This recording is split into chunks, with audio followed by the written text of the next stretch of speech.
95 games in the books and just 67 left on the table to complete. Hopes of steady improvement as the season began has developed into a division leader coming out of the break. The arms have been consistent all season, and the bats, well, they've shown life at times. What happens the rest of the way for the 2018 Phils restarts tonight.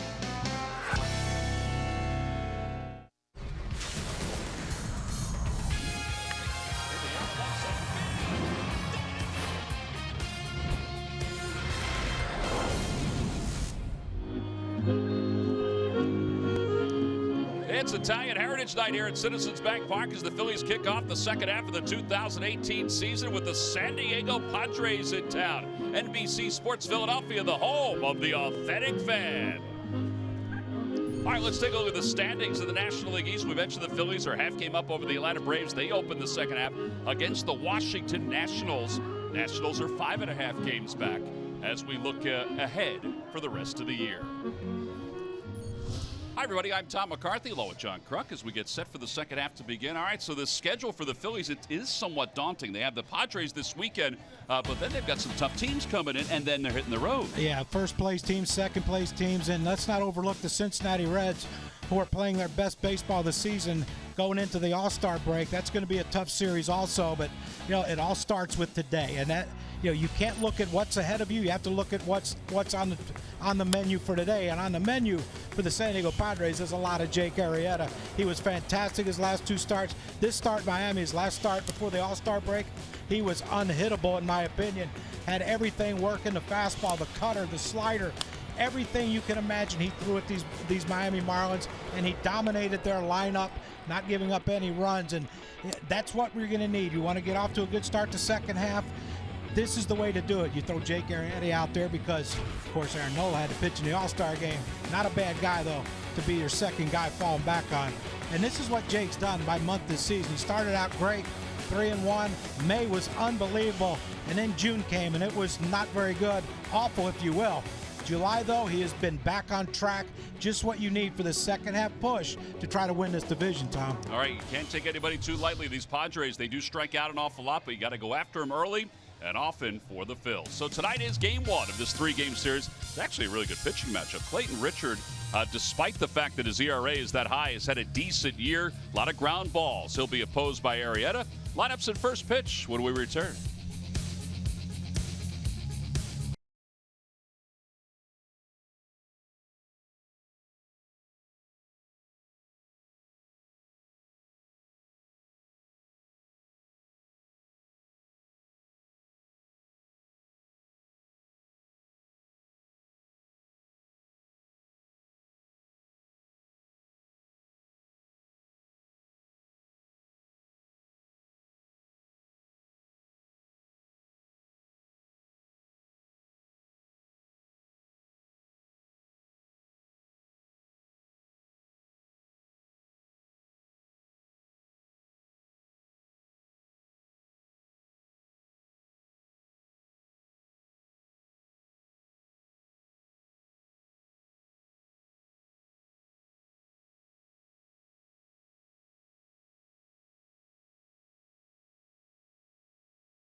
Freddie Galvis was introduced before. There's our buddy Matt Stairs bringing out the lineup card.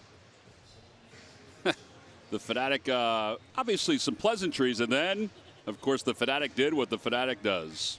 That's not very nice, John. That ain't right, man. What if we brought the lineup card out? It'd be the same thing. Well, you'd have to get Mrs. Fanatic out there, too. There's Jake Arrieta taking the mound to help the Phillies kickstart the second half of the season, get off on a good note. Let's take a look at the Padres lineup. It's brought to you by Xfinity, America's best internet provider, according to speedtest.net. Well, this is the first time we've seen the Padres this year. We'll talk about some of those other guys, but Freddie Galvis, his 100th start this season, leads the National League, hitting .228. The former Phil, and facing Jake Arrieta, 3.23 ERA. It's been really good to see Arrieta. These last two starts look like Jake Arrieta again. Yeah, and it's what's going to be needed, Tom, going into the second half of the season with only a half-game lead. You know the Braves aren't going anywhere. You have to think that the Washington Nationals at some point are going to make a run. There you can see the scouting report with Jake, 93. Curve change, slider, looks like a cutter. You can throw it at hard one, looks like a cutter. Like you said, his last three starts have been really, really good. And this is a team you would think on paper he should have success against. But they don't play on paper, Tom. No, they don't. It's grass and dirt. Here's Jankowski, 261 with 2 home runs and 9 RBIs. Batting leadoff for the Padres. And the first pitch of the night from Jake Arrieta. Shows bunt, takes high, we're underway. Count 1 ball, no strikes. Jankowski's 0 for 2 lifetime against Arrieta. Small sample size. Very small for just about everybody in this lineup. Galvis has the most at bats. He has 8, which is still a small sample size.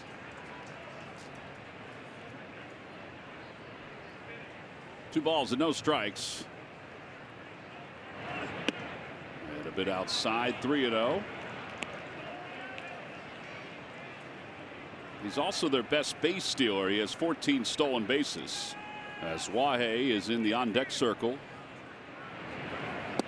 And that one's at the knees, and it's 3-1. Jankowski just asked bottom of the zone.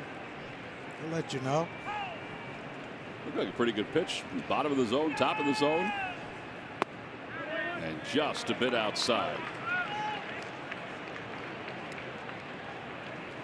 Home plate umpires Quinn Wolcott. As Alfaro just asked him where it was. Jeff Kellogg's the crew chief at first. Jansen Visconti is at second base, and James Hoy at third.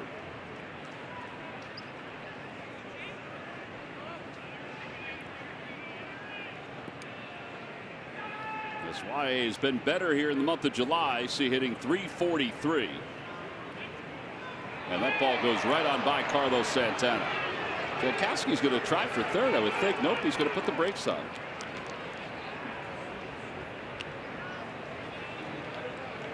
Matt, I don't know if this is the way you wanted to start the first game. A little early. Well, he's thrown 4 pitches and you got a guy on and an error.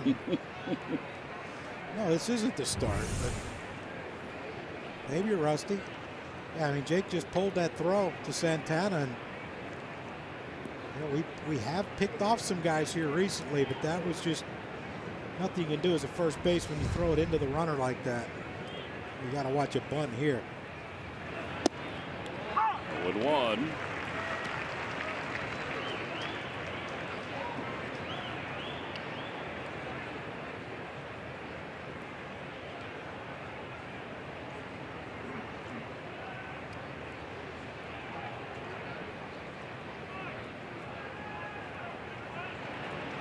He does bunt at it. It's 0-2. Padres will strike out a fair share. They lead the majors in strikeouts with 934. Phillies are 4th with 903. But they've also played 4 more games than the Phillies. This is their 100th game, as we showed you, with Galvis making his 100th start. Yeah, not a lot of bad weather on the West Coast, Tom. They keep on moving.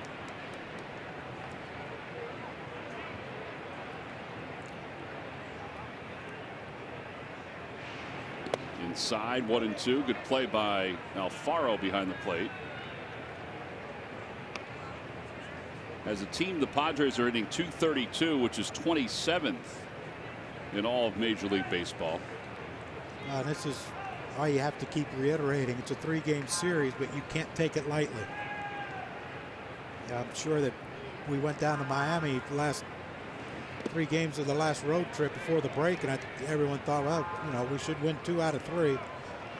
And it doesn't work out that way. Plus up 5-0 in game 1. Well, game 3, I should say. Andy Green, skipper of the Padres.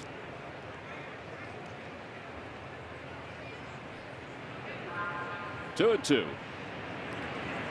And a line drive base hit it to right field. Jankowski's going to wind up scoring. And as Wahay's going to pull into second base. And he's got his 6th double of the year. And San Diego jumps out to a 1-0 lead.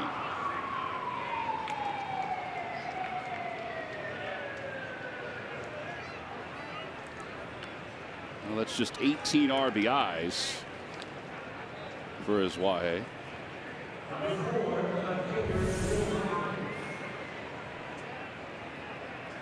Yeah, it's a pull, another pull by Jake. Pulled that ball. Alfaro wanted it away. He gets it in. Jankowski scores easily on the double. Pretty good play by Altera out there, though, to get that ball in, but it's why he runs too good. Here's Myers, who takes strike 1. It's 0-1. Myers at .282 with 8 home runs and 20 runs batted in. 6 of those home runs have come here in the month of July.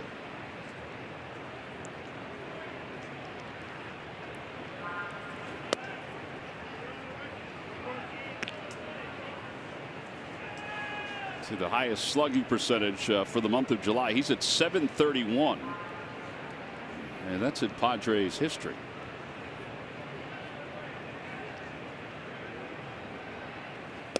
Outside, 2-1.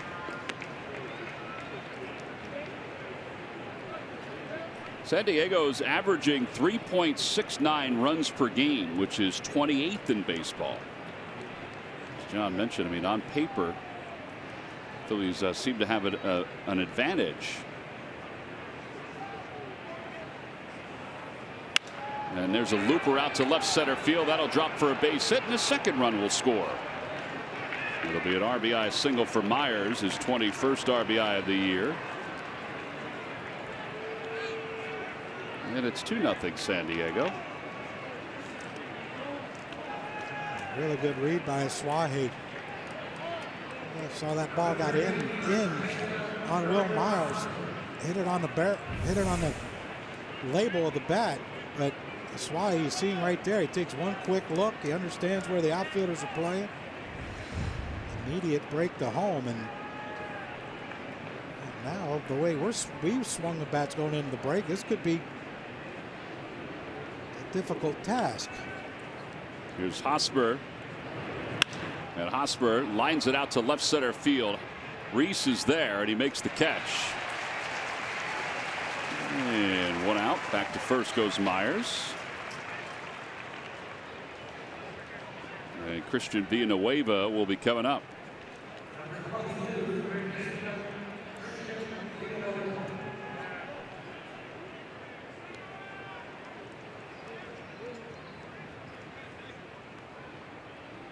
Villanueva .232 with 19 home runs and 43 runs batted in. How about the starts of the year he had? The first 23 games, he was hitting .338 with 8 home runs and 19 RBIs. There goes Myers, pitches off the glove of Alfaro. And that'll be a stolen base. 5th stolen base of the year for Myers. Well, got to knock the cobwebs out a little bit here. Yeah, it looked like Jorge just came out of his crouch just a little too soon. See how he started to raise up right when that ball was down in the zone? Just gets underneath his glove. That's nothing, right? A stolen base. Yeah, just a stolen base. Over to third, a foul ball. It's 1-1. Time for our Nissan upgrade. Upgrade to the technology of tomorrow today. And the most home runs by a Padres rookie before the All-Star break. Villanueva's at 19. Renfroe, who's not in the starting lineup tonight, was at 16 last year.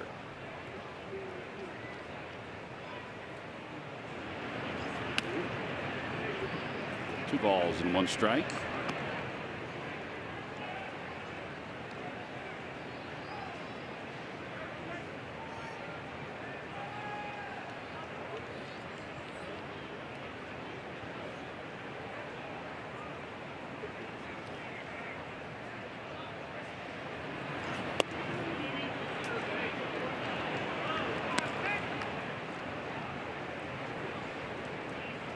It's a lot more work than Jake Arrieta probably anticipated having in this first inning. And he's not missing by a lot. But he is missing. Yeah, I think what you said, he's kind of pulling the baseball.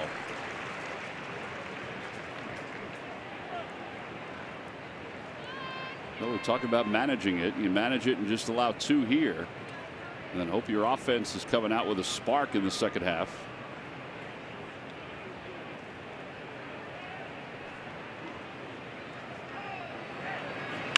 Over to left side. Franco has it. Myers will cross in front of him. And there are two outs.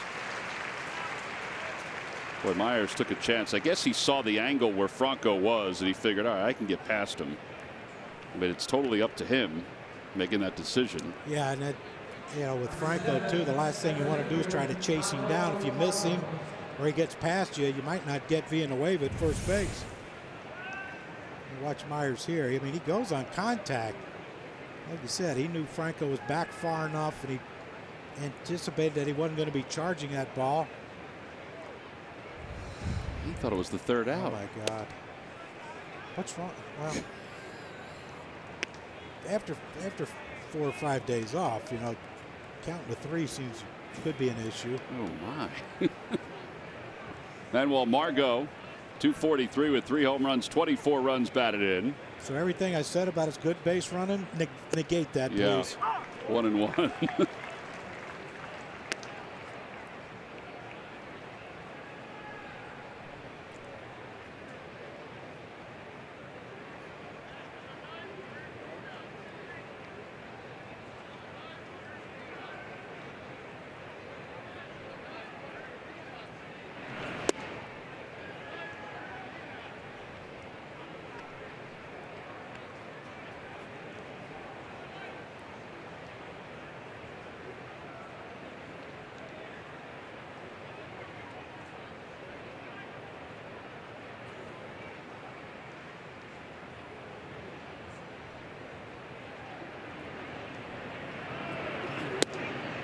On the outside corner, 2-2. Now that's a good spot.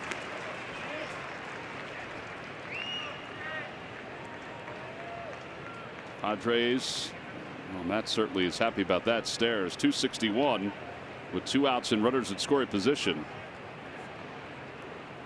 They have that situation here. Margot with 24 runs batted in this season.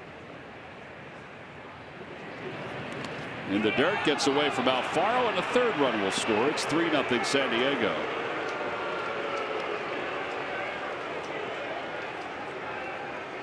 So a wild pitch. That got the arm of Alfaro, the throwing arm.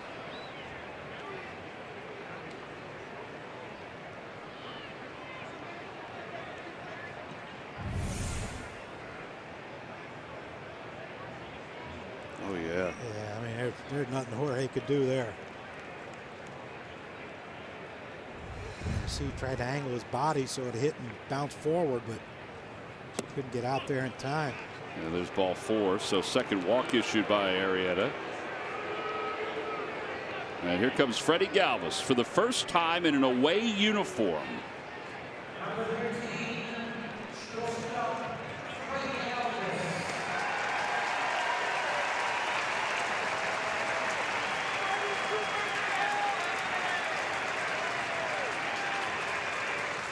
Nice reaction for the Phillies fans. They watched him grow up, not only professionally in the big leagues, but also through the minor league system. I mean, a lot of these Phillies fans watched him play in Reading, Hit places around the area. Switch hitter, of course, batting left-handed. Freddie, now 28 years old, hitting .228. Runner goes, pitch to second, throw to second base, off the glove of Kingery, and over to third base goes Margot.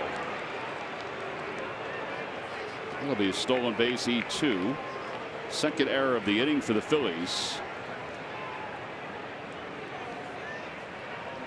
I don't know if anybody anticipated this kind of start out of the gates here in the second half. I mean, this is flat out sloppy. That's kind. To call it sloppy is very kind. There's other words that are coming to my mind right now. Austin Davis warming up in the bullpen. That's not what you expected. Galvis takes up and in. It's 1-1. Freddie met with the Philadelphia media today. He's always been a favorite. I mean, not only from a fan standpoint, but even from our standpoint, from the media standpoint. Jokingly said, well, I leave and you start winning.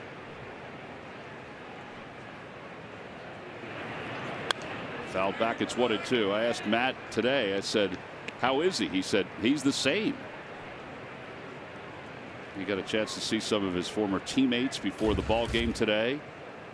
Michael Franco. They have the same haircut. Little Reese Hoskins, too.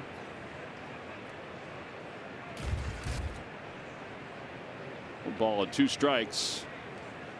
And a curveball whacked foul into one of the suites.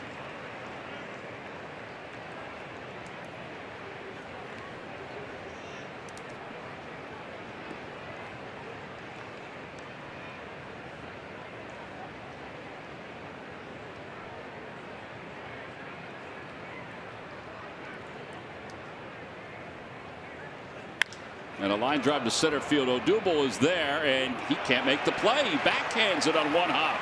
And another run scores. That's 4 runs for the Padres on an RBI single by Freddie Galvis.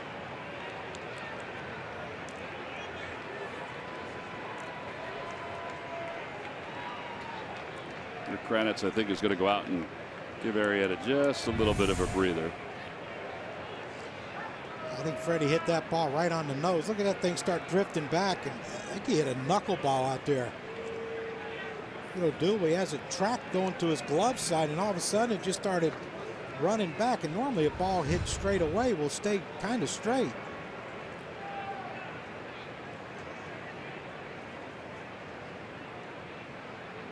A 4-run first inning for Jake Arrieta and the Phillies. 2 errors, a wild pitch.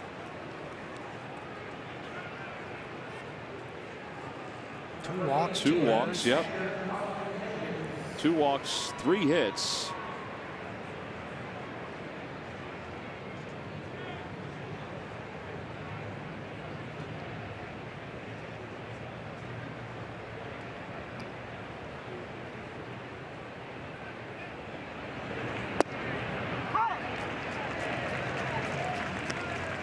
Well, plenty of time left here. 27 outs. A lot of pitches here in the first inning for Jake. First day after the break, I'm sure they're all rested and ready to go out there.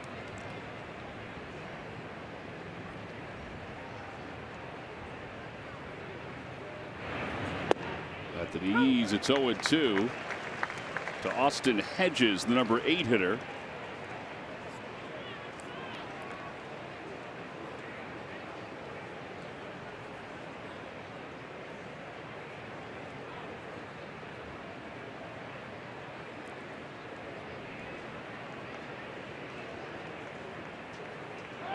Runner goes, pitches hit on the ground to shortstop. Kingery's up with it, and the inning is finally over.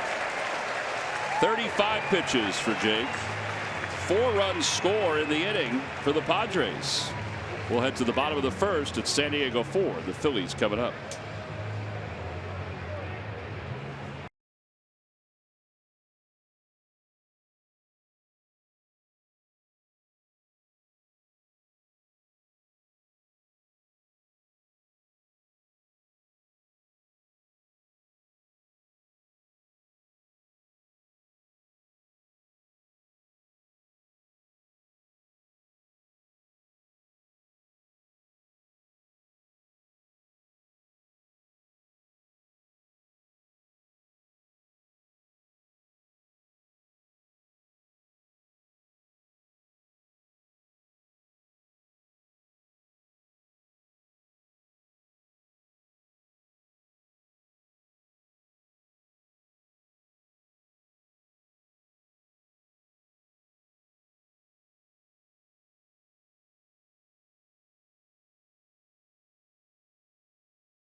Talent himself off in the Phillies dugout, hoping his offense can bounce back for him and get some runs against Clayton Richard.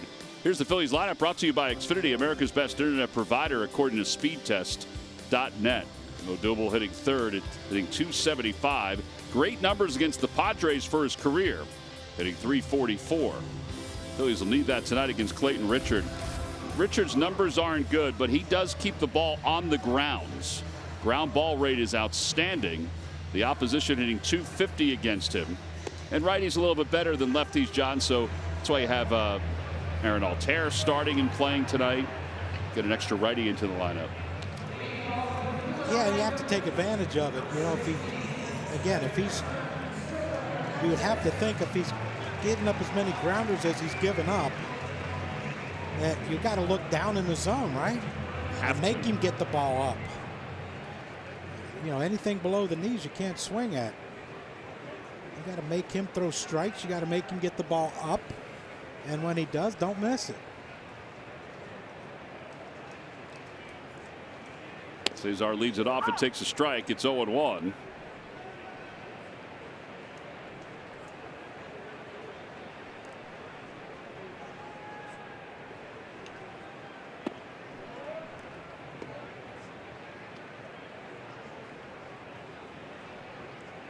Well, he's really got the modified windup, don't he?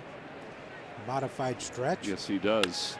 Back toward the middle, and a base hit for Cesar. It goes past Freddie Galvis. So Cesar's aboard. He's now hitting 6 consecutive games. And Rhys Hoskins is strolling to the plate.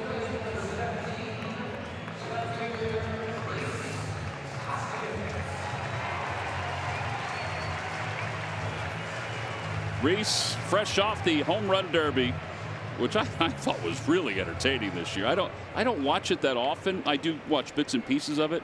I thought it was pretty entertaining this year. So you didn't watch it when I was covering it? I didn't watch it when you were covering it, John. Great friends we are. I did. No, it was exciting. It really was. Boy, Rhys was locked in. He had 2 great rounds. 0-1 to Rhys. He won the first round with 17 home runs. And then in round 2, he had 20, and I thought there's no way Schwarber's going to beat him. And then Schwarber put on a show, and then Harper put on an even better show in the finals. Outside, 1 ball, 1 strike. You know, the one part about it, and this is what Rhys said. He said, I've always wanted to do it. It looks like fun. And if you didn't think he was having fun, then you weren't looking at it clearly. I think they all did. I agree.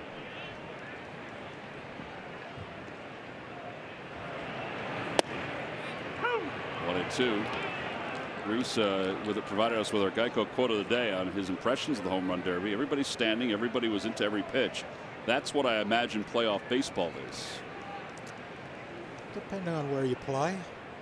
Playing here, yes. You're playing on the road, they ain't cheering for you.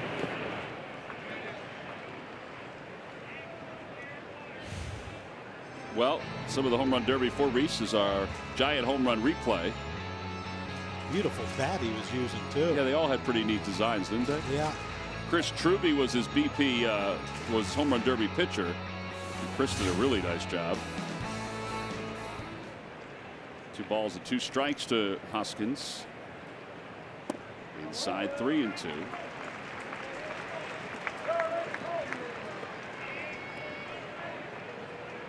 Odubel's on deck.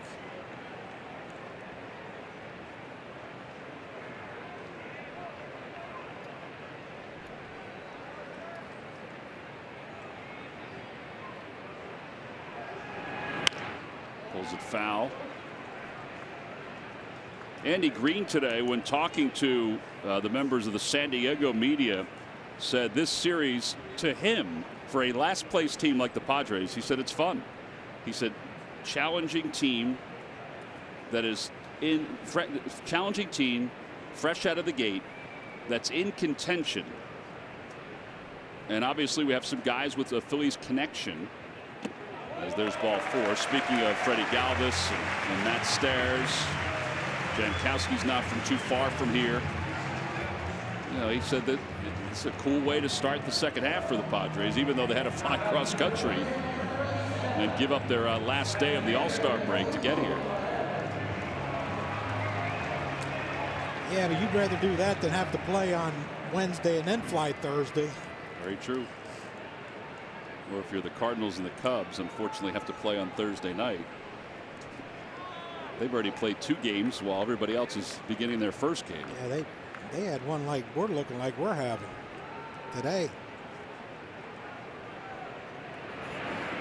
Odubel flares it foul off the third base line. Odubel had 11 hits on the road trip.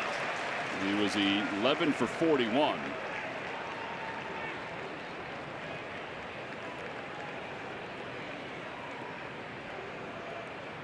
Get a couple here. It makes it easier to swallow that first inning a little bit.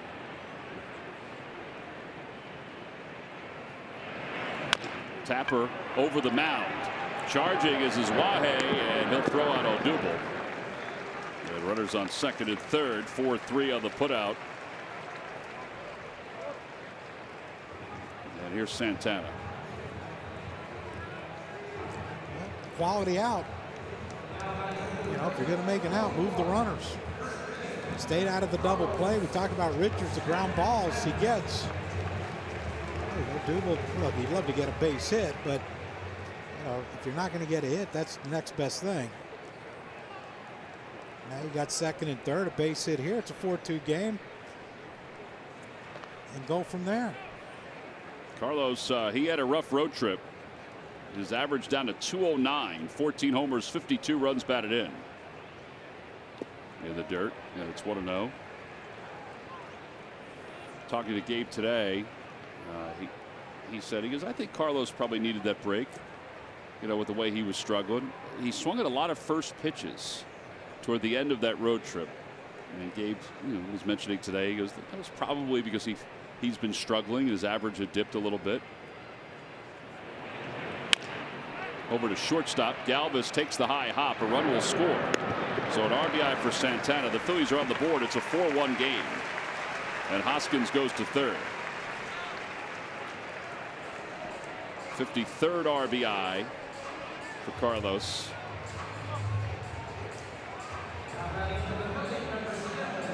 Cesar got the blonde going, huh? Cesar's got blonde going today. He came over to Tony Gwynn. Tony Gwynn Jr. does the radio for the Padres, former Phil.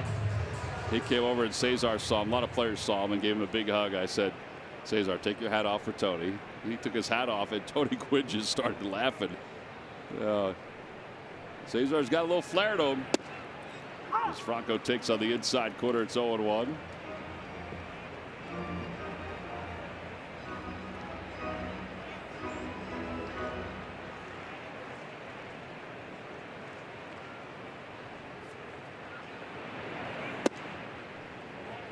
One ball and one strike to Franco. 3 home runs on the road trip for Michael.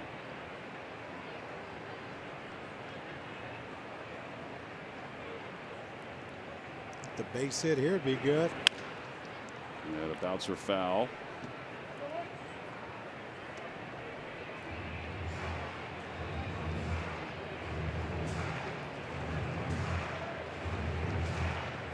What did the Cubs use? What, 4 position players? I think. I don't know what they finished with. 4 or 5.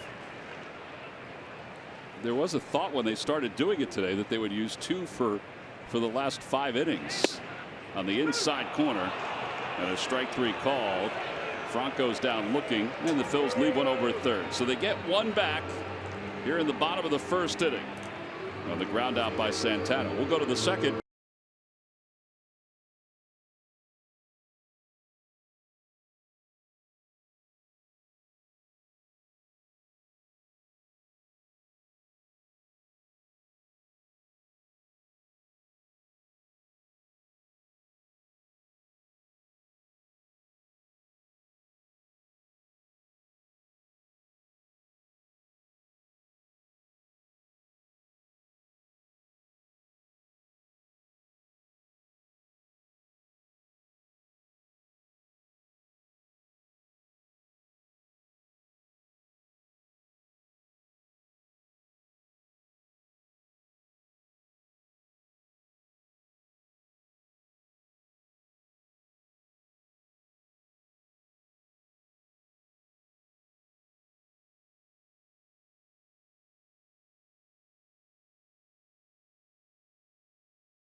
Utley's final return to Citizens Bank Park as a player. Monday at 7:05, the Dodgers are in town. It's a 3-game series. It wraps up on Wednesday at 12:35. After the game, no more Kids Run the Bases. Go to Phillies.com to order your tickets. Tickets are going quickly for that 3-game series. Obviously, there's still seats available, but it's nice to see. It's even nice to see the crowd as big as it is, or getting bigger tonight. Estimate around 30,000 for tonight's ball game, maybe a little bit more. 1 ball and 1 strike to Richard. It's turned into a nice night, too. It really has, yeah. And, they're a first-place team. You understand why people want to come out. First-place team, a half game ahead of the Braves. The Braves are playing Washington, as we mentioned, this weekend. And they have a 2-1 lead over the Nationals. That's in D.C., and they're in the 2nd inning. Curveball bounced up the first base line, foul. But it remains 1-2 to Richard.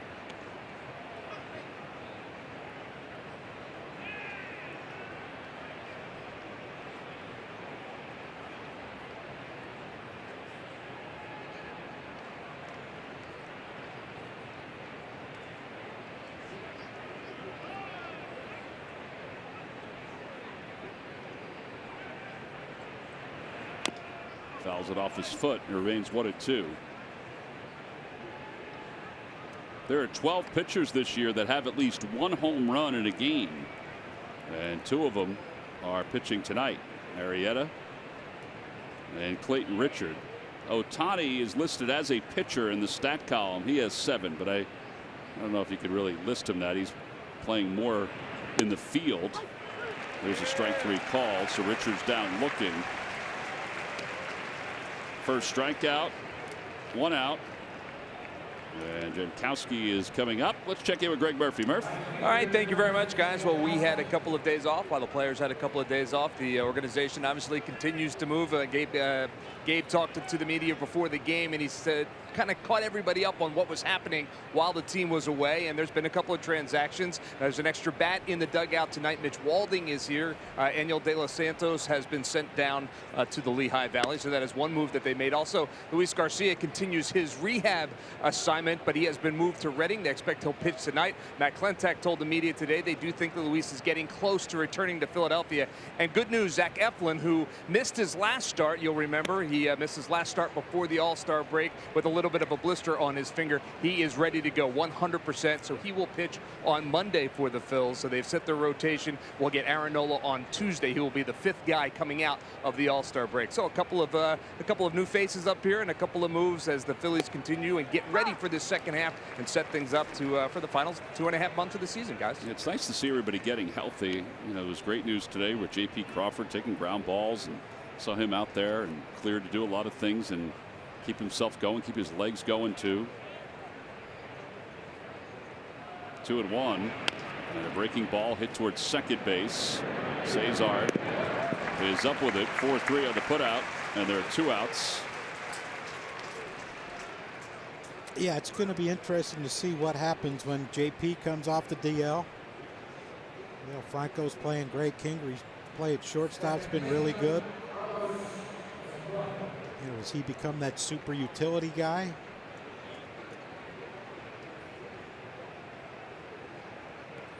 The other guy too that's getting healthier, and I know he hasn't played a game in the big leagues this year, is Roman Quinn, who is on his minor league rehabilitation right now.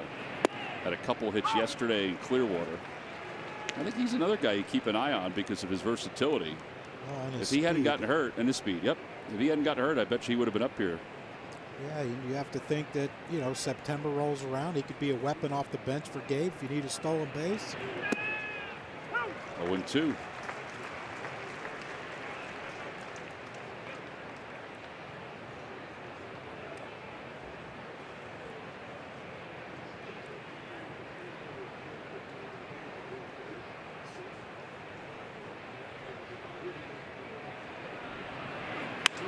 Out to right center field.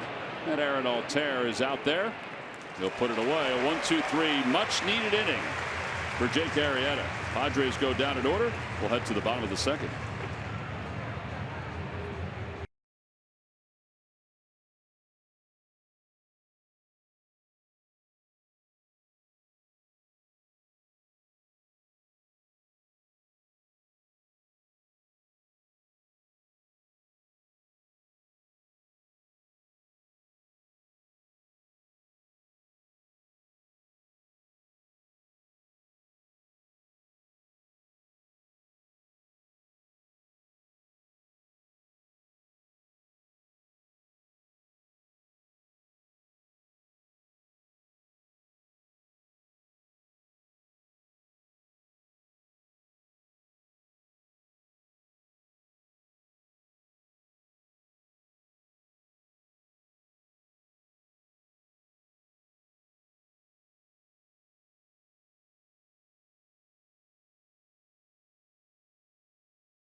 Pregame as the Phillies are hosting Toyota Phillies Alumni Weekend. That's Friday, August 3rd, when the Marlins come to town.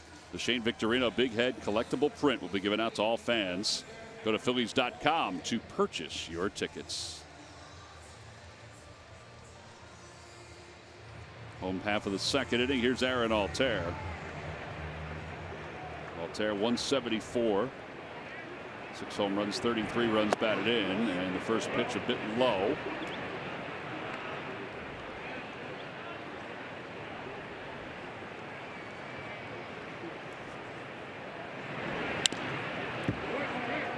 Well, here's a guy you hope the All-Star break helped a lot. Yeah. And you hope, my hope would be personally, that he didn't touch a bat until today. Sometimes you just got to forget it for 4 days. Did you ever think that the All-Star break helped you if you're having a tough year? Yes. Well, if I struggled going into the break, yeah, it was beautiful to have that time off. Altair strikes out on a changeup that came in at 83 miles an hour. Yeah, there are 2 outs. Here's Kingery. Or 1 out, I should say. Talked about the downward movement on Clayton Richards' pitches, and got Aaron Altair swinging over top of that one. Yeah, you know, now we only had 3 days. If you didn't make the All-Star team, you only had the 3 days. Played on Thursday. Everyone played on Thursday. And sometimes that third day was a travel day. Yeah, yeah, but no, it helped tremendously. Just your hands weren't as sore when you started back. You felt like your hands were fresher. And some guys didn't need this, but if you're going bad, sometimes it's not bad to clear your head for a couple days. Get away from the game for a few days. That's the thing. When the season's going on, you know, you can, you know, the manager can set you for a couple days, but you're still there. There's a line drive to left center field. That'll be in for a hit. So Scott's aboard with 1 out. And it brings Jorge Alfaro to the plate.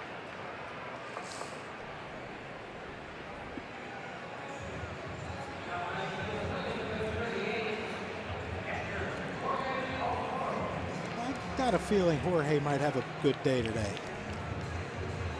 You know, his big thing is he'll chase fastballs up. But Clayton Richards seems to be a guy that wants to keep the ball down. So it's going to be interesting to see this matchup for me.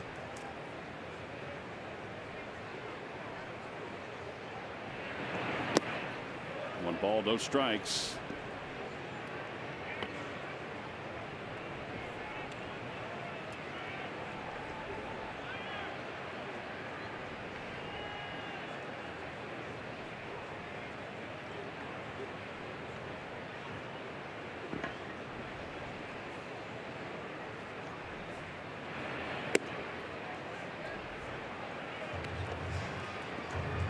Richard, we mentioned, is leading the league in ground ball rate at 58.7%. Arrieta's number 4. He also has 8 ground ball double plays in 3 July starts. For some reason, though, his numbers on the road have not been as good as his numbers at home. Now, they're better lately, but first 5 road starts, his ERA was 6.26, and the opposition slugged .514 against him. Now the slugging is still at .360 over his last 5, and the ERA is still at 4.14. But he still has not been very good on the road overall. And there's ball 4. Close pitch. Second walk issued by Richard. And now Jake Arrieta's coming up. Well, this is a question we asked pretty much the entire first half of the season. Yeah. Is he bunting?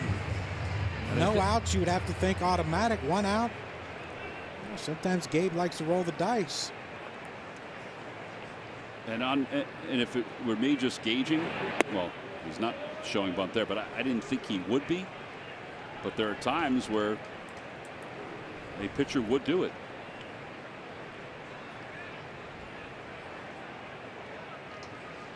One ball and no strikes. 2 balls and no strike.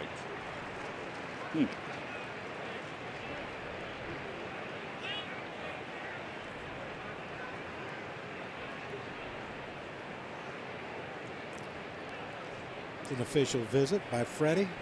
Plenty left, John. 5 left, Tom.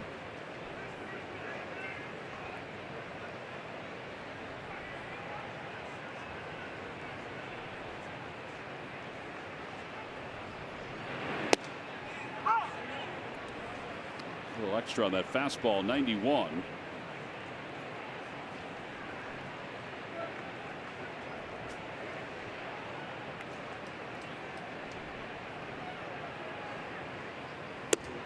Three and one.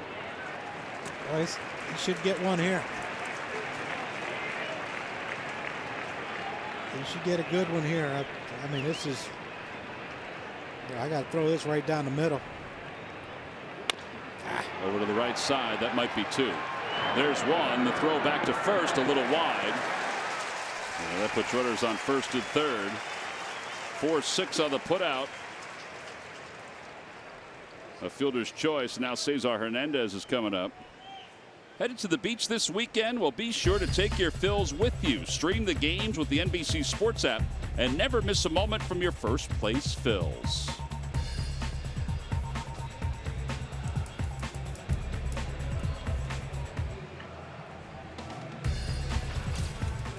Well, here's Cesar. She might be streaming right now, John. You never know, Tom. I think if she is and she gets it turned on and she sees her picture on the screen, she's going to think, oh boy, this is confusing. Yeah. Now I know how you feel, Dad, trying to figure this thing out. Here's Cesar, who singled his first time up with a bouncer right up the middle. And he takes strike 1.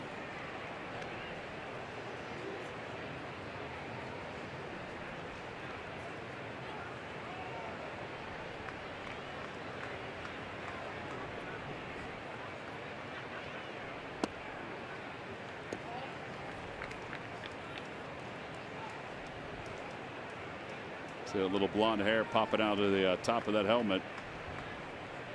Did you ask him why? I didn't see him. No, I didn't ask him why. 2-1. Like, did he lose a bet? I don't think he lost a bet, John. Like he did this on his own. I think he did it on his own, trying to change things up a little bit. Yeah.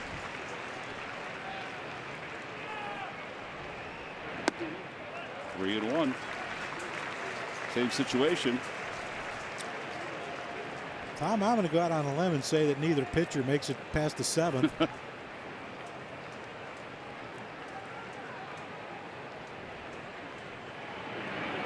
And ball 4 loads up the bases. That would be walk number 3 for Richard. Hoskins walked his first time up. Darren Balsley, the longtime pitching coach for the Padres, out to the mound. They're down to 4. Imagine kicking off the second half like that. With a penalty.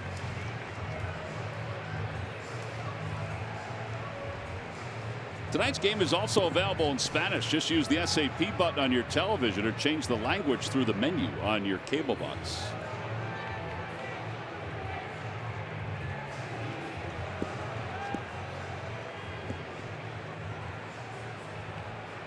Quinn Walcott is out to try to break up this conversation.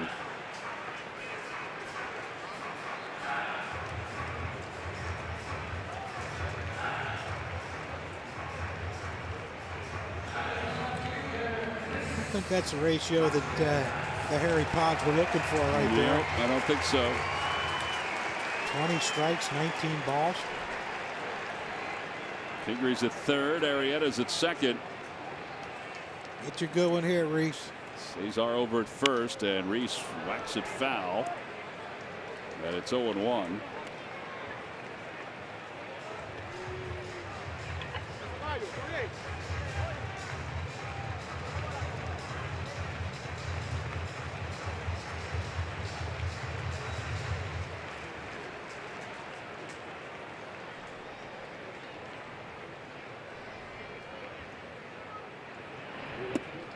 ball, 1 strike.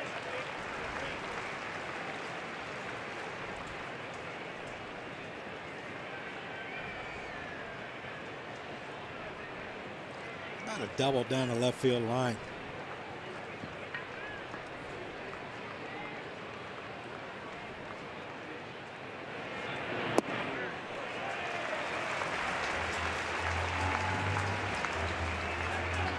Fans here just waiting to erupt. That is up in the upper deck behind home plate.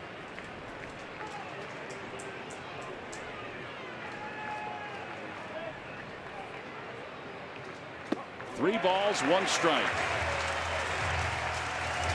It's tough not to be anxious in this spot. Treat it like the home run derby, Reese. Zone it in. One spot only. If he throws it there, let that baby fly. Inside, ball 4. And the Phils get a run and the bases remain loaded. 3 walks in the inning for Richard. And it's a 4-2 game.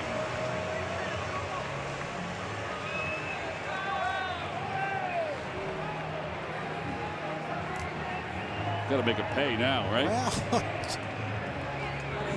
I got a feeling the way it's going, we're going to have plenty of opportunities to make them pay. That is true. We got some bullpen action up.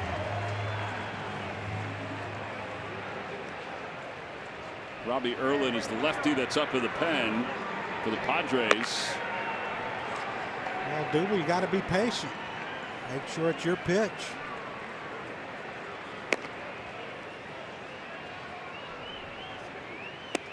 Oh, 0-1. A base hit should tie this game up with the speed of Cesar off on the crack of the bat.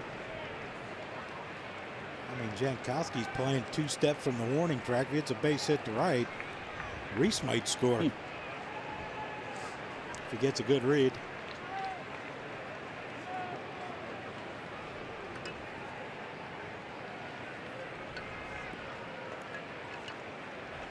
I love the pace of this game, though. Well, John, we haven't had baseball for the last 4 days. We're trying to give you everything all in one. All the fans something to relish in this game tonight. Back toward the middle and into center field, a base hit, and the Phillies have tied it up with a 2-run single. It's a 4-4 game. Reese goes to third, and the inning is still alive.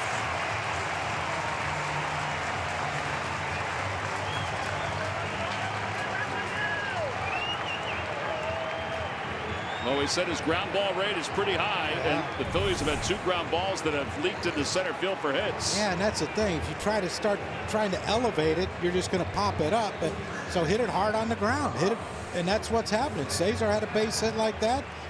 Now Odubel with the base hit to drive in Arrieta and Cesar to tie this baby up, and the horns are out, baby. El Torito. The horns are out for El Torito. Here's Santana, who grounded out his first time up. And that ball off the glove of Hosmer. That was really close to being a balk. I know he's got a great move. He does have a great move.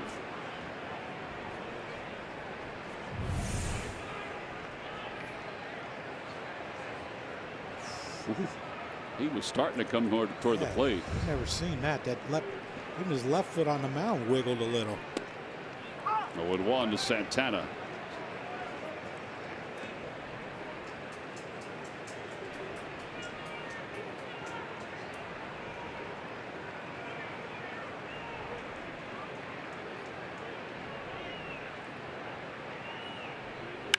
Out toward left center field. That is well hit. Margot is going back. It is gone! 3-run home run for Santana. And the Phillies have taken the lead. How about a 6-run second inning?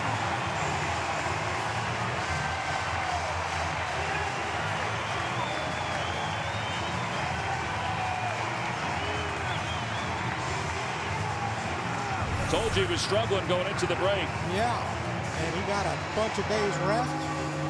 RBI ground out his first at bat, and this one here. That's what you got to do. If he elevates it, you got to take advantage. He elevated that pitch to Santana, and that ball was absolutely crushing. Boys hadn't had much to cheer about in the last 4 days. Woo. Cheer 'em up, boys. Here's Franco. Well, I tell you, before the ball game, we're sitting in Gabe's office. We're talking about Santana and how he struggled going into the break. He said, you know what? I got to tell you, I think this break is going to do him more good than most of the guys on this team. And he already has 4 RBIs tonight. Franco pops out. The Phillies send 9 men to the plate in the second inning. They not only are back in the game, they have the lead. Carlos Santana, his 15th home run of the year. And this was a deep one, well over 400 feet out to left center field. The Phils, they score 6. They lead it 7-4 as we go to the third.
T-Mobile, how about this, John? A 3-run home run, 4 RBIs in 2 innings for Santana. Yeah, and a great start to the second half of the season for Carlos. Just a well-needed blast for the fighting Bills to put them ahead in this game when you thought after the first inning, look, this is just not going our way, and it's ugly.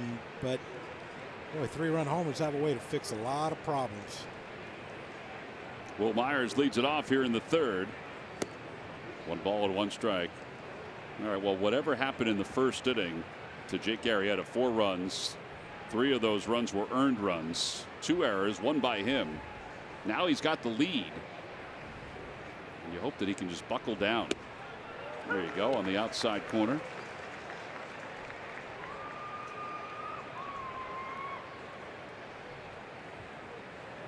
That was good for Carlos.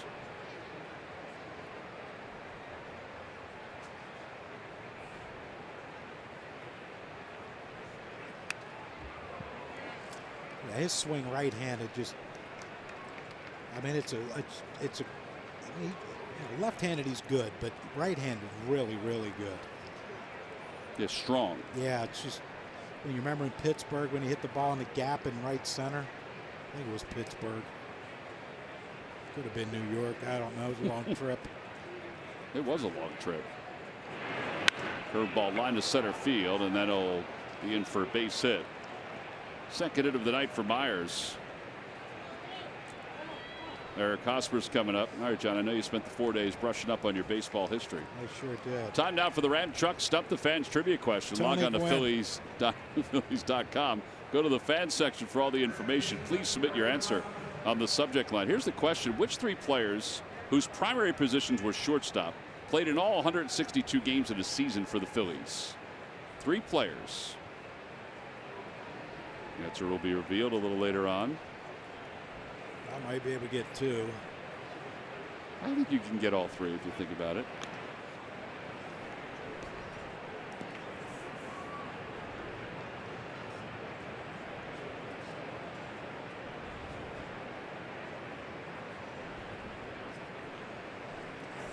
How'd I do? You did very well. Right, but does that mean I got him right? Yes, you did. There we go. Just off the outer edge, and it's 1-0. Hosmer flied out to left his first time up.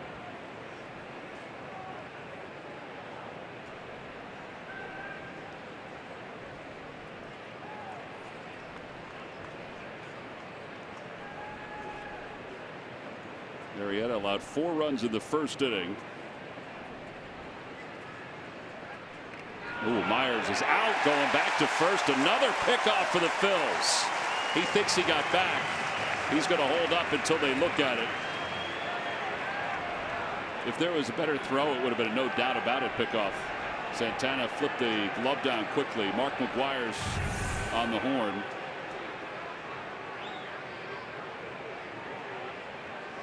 I think he got back, John. I think he did, yeah. So they're going to review that. Yeah, I don't blame him. Jeff Kellogg is the first base umpire and the crew chief, so he'll make the ultimate decision, the ultimate signal from New York. Well, you wouldn't think this would take long. Yeah, if that throw was down a little bit, knee high, that's easy call. See how he caught him there, just getting ready to take another step. Perfect timing by Jake. It looks like a high throw lets him get back in.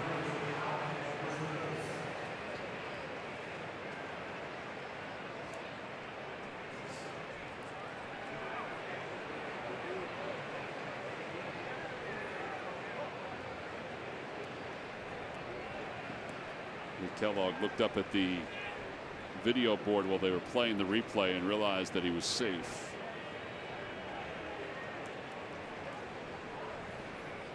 So the replay totals, there have been 384 overturned, a little over 46%. They're taking a long time looking at this, aren't they? I don't know what would take this long.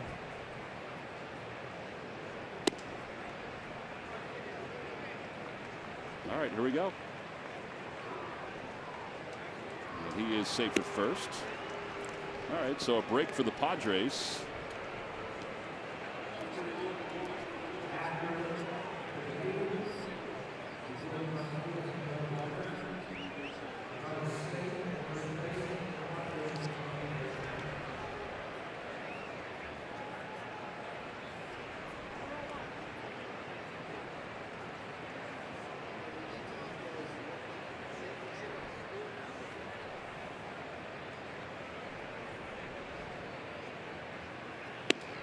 In there, 1-1 to Hosmer. Hosmer was one of the prize free agents this past offseason. Took a while for him to sign. There was some thought that he would wind up back with the Kansas City Royals. The Royals did make a plea to bring him back, but he signed an 8-year deal for $144 million with the Padres.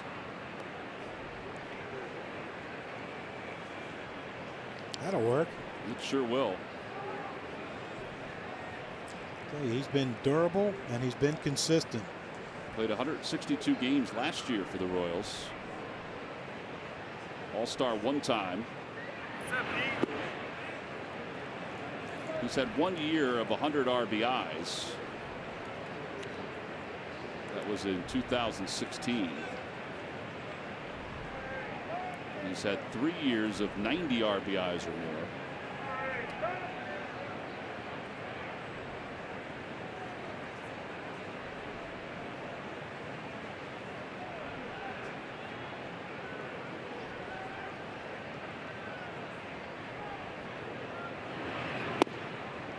They're just not getting the outside part of that plate. Just not getting it. I mean, give the Padres hitters credit. I mean, you talked about the strikeouts that they have, but they're not chasing. No, and these are just a hair off the plate, too.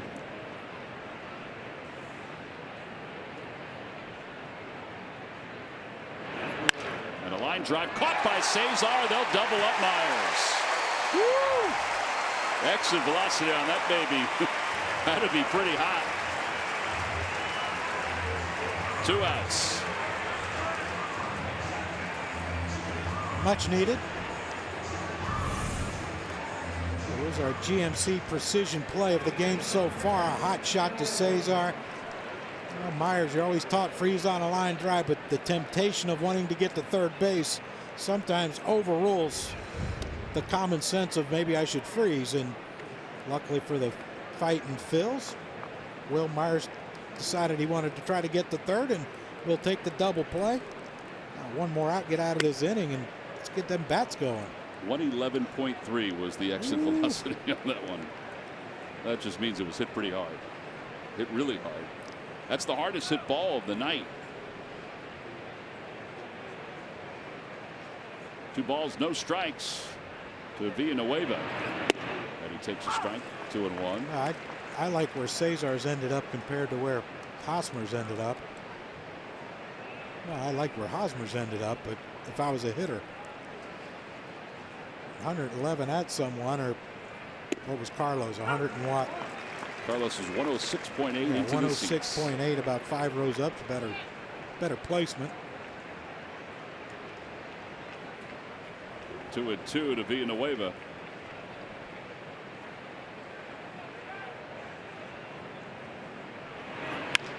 Out to right center field. Odubel on the run, and he'll get there. Well, 2 scoreless innings in a row for Jake Arrieta. No runs, 1 hit, and nobody left. Middle of the third, fills up 7-4.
Phillies baseball is brought to you by Nissan. Shop ChooseNissan.com. John, you doing any dancing tonight because of an Italian heritage night? Well, no, but I had some eggplant parmesan, Tom, baby, and some ravioli. So, yeah, the dancing just it's left me behind, Tom. We all honor it in our own way. That's right. When I think of Italy and Italian anything, I think of Italian food. You took a Parmesan. Eggplant parm is very good too. 0-1 to Altair as we start the third. Altair began that second inning, the 6-run second for the Phillies, by striking out.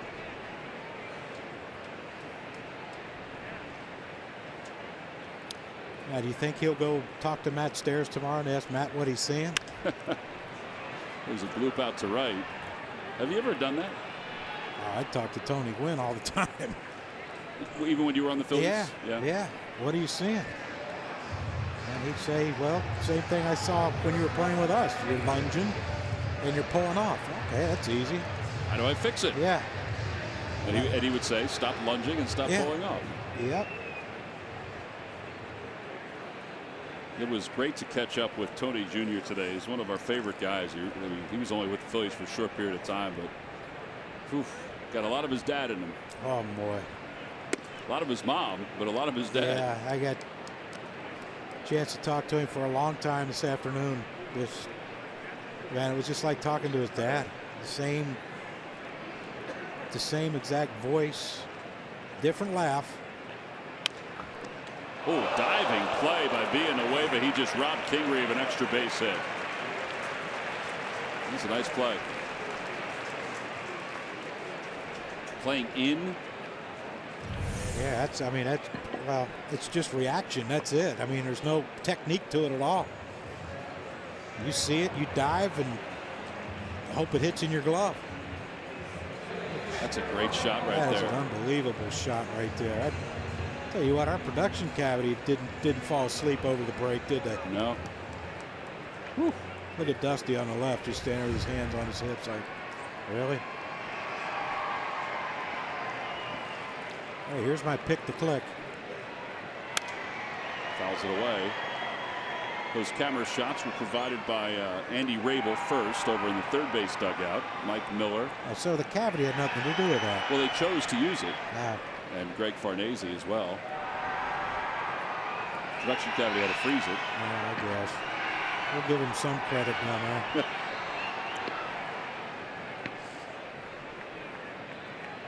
Now Faro walks. His first time.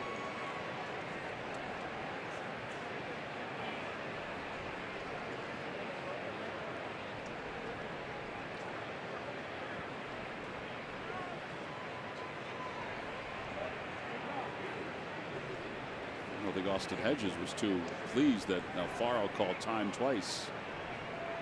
Here we go. He forgot to put a sign down. And now time again. Pretty rusty. Pretty rusty. Hedges is probably thinking, well, I put him down before. I thought we were just going to go with the one you agreed on.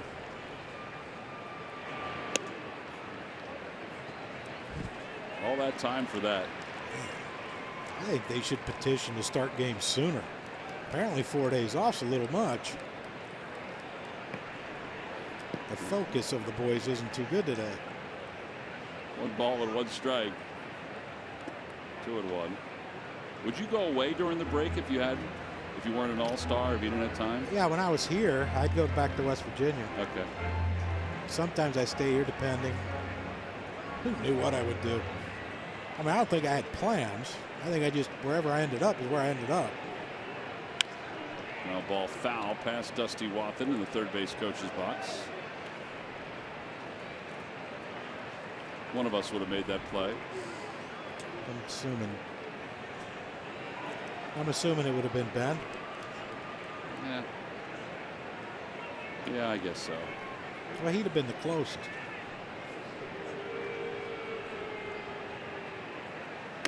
Swing and a miss. Alfaro strikes out, so that's the third strikeout for Richard. Phillies go down in order here in the third inning. We have completed 3. We'll head to the 4th at 7-4 Phillies.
big shot chair with just one click. Well, you'll have your chair assembled and delivered right to your desk free of charge. Visit WBMason.com and order yours today while supplies last. Nobody does it better than who but WB Mason. Beautiful night tonight here in South Philly. Center City in all its glory out Yes, there. sir. The beautiful cloud coverage. It's not quite the Open Championship, is it? No, it looked a little rainy this a little morning. rainy and windy. Did you wake up this morning to watch it? I didn't. I had it on, but I didn't wake up to watch. I had forgotten that it was on, even though I watched it. I mean, it's on at like what, 3 in the morning?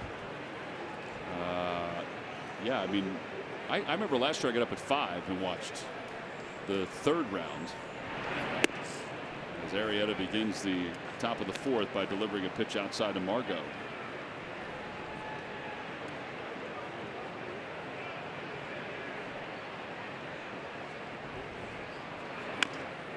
Good foul.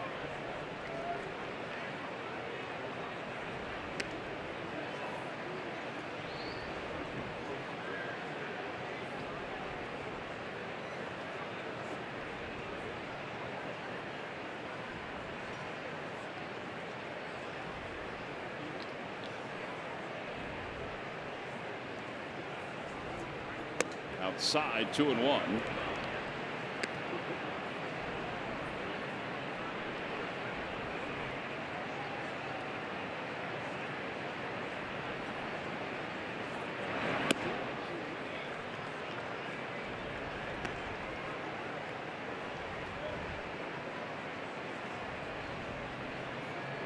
Galvis is on deck.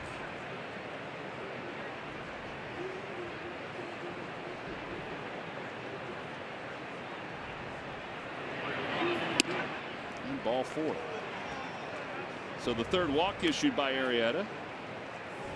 Well, earlier tonight, our first pitch was thrown out by Bo Bullard from the Harlem Globetrotters. Who didn't love and who still doesn't love watching the Harlem Globetrotters play some basketball? I used to see them so many times when I was a kid. Not a bad pitch to the Fanatic. The Globetrotters will be playing in our area this summer, as they always do. And for more on that, here's Greg Murphy. Murph.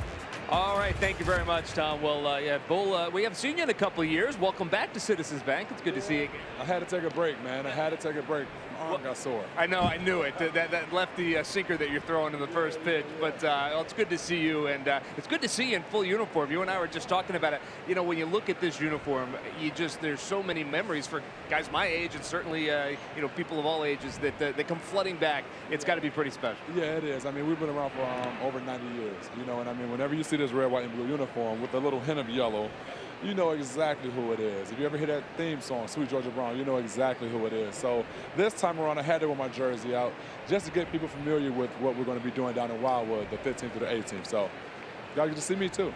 That's right. Now, folks know, so you're going to be spending some time in Wildwood so they can go out and watch you guys play, which, you know, everybody has to experience at one time or another. And this is as close as you get to Philadelphia. So if folks want to come out, they got to come out that weekend, right? Yeah, they definitely have to come out that weekend, which is the 15th through the 18th. But if you guys happen to miss that weekend, we are in the area March. Those first couple weekends in March, we're here right across the street, you know. So, I mean, hey, all you guys got to do is follow us on the website, follow us on social media. We're all over Instagram. We're all over everything. So if you guys feel like you want to catch up with us, go ahead and click one of those social sites, and we're always there. So. All right, let's talk a little bit about that. Well, we talked about the first pitch, and it was good. But, you know, when you think about the Globetrotters, you think athleticism. You guys do some amazing things on the basketball court. But you recently, over the last time we saw you, you've done some pretty amazing things away from the basketball court. Tell us about some of these shots from the Sky Coaster we're seeing there. So the Sky Coaster was #1, will probably be one of my most difficult trick shots I've ever shot. Then off the side of the Sky Coaster, I did the helicopter shot. And today I just did something pretty crazy, and I think that's going to top them. So, but besides that, man, we do a lot of things outside of this, and those are just some of the cool things. So, yeah.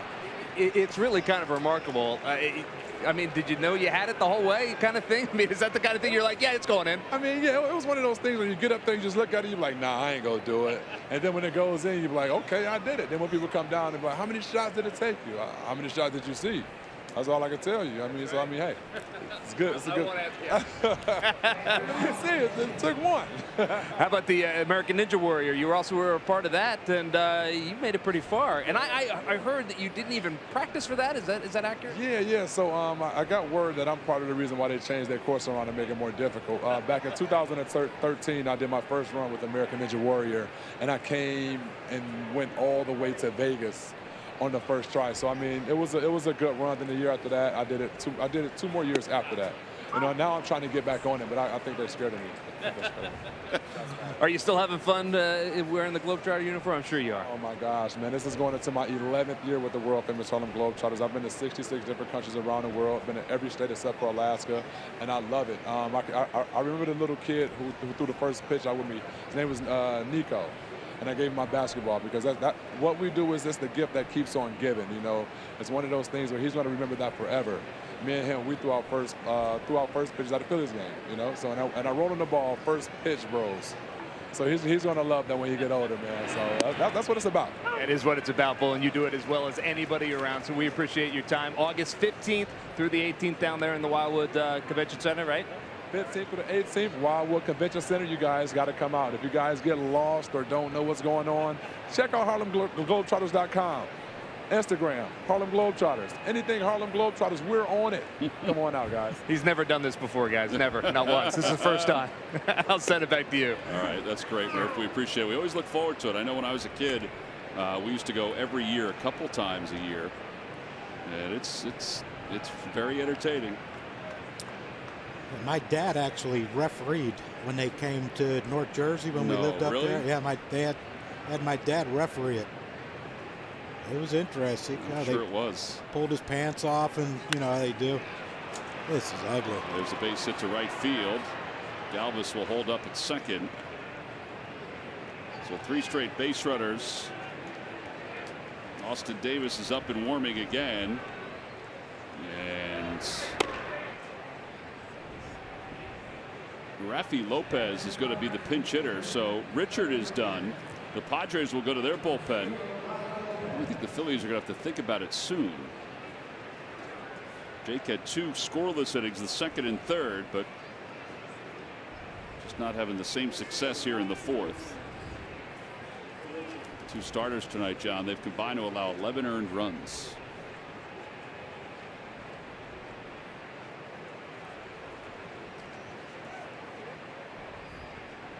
How many catchers do they carry, the Padres, to pinch hit one of their catchers? Yeah, well, they got Renfroe. They have Lopez, I'm sorry, Ellis, not Renfroe. Lopez, Ellis, yeah. So they carry 3? I believe so.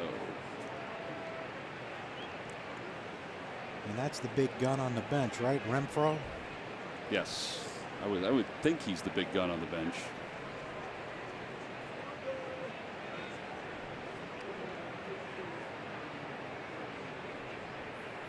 Seven home runs this year.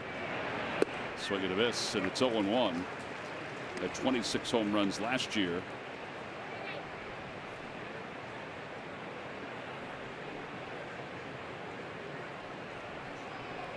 Four pinch hitting appearances. He hadn't put a ball in play yet. 2 walks, 2 strikeouts.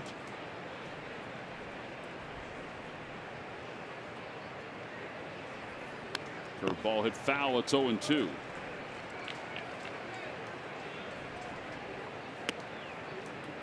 Rafi Lopez, born here in the city of Philadelphia.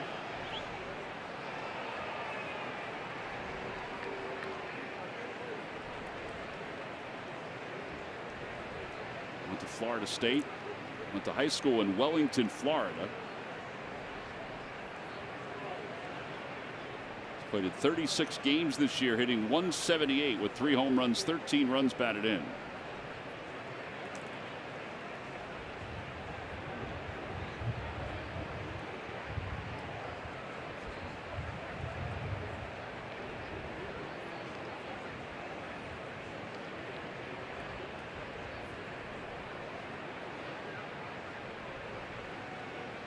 And the 0-2 pitch.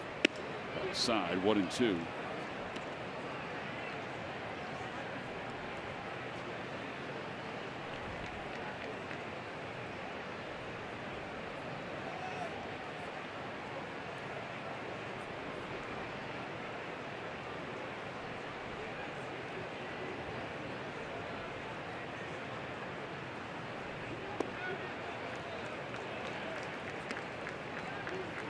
He's fighting it right now. It's as if he's back in the first inning mode. He found it in the second and third with a lot of help from his breaking ball. Let's see if he can find it here with a different pitch.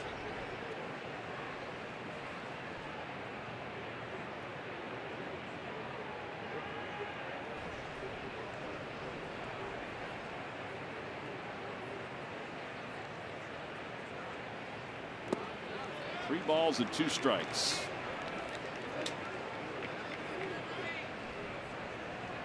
I would think this is his last hitter. I mean, if he gets him out right here, sure he'll get another. Yeah, maybe, yeah.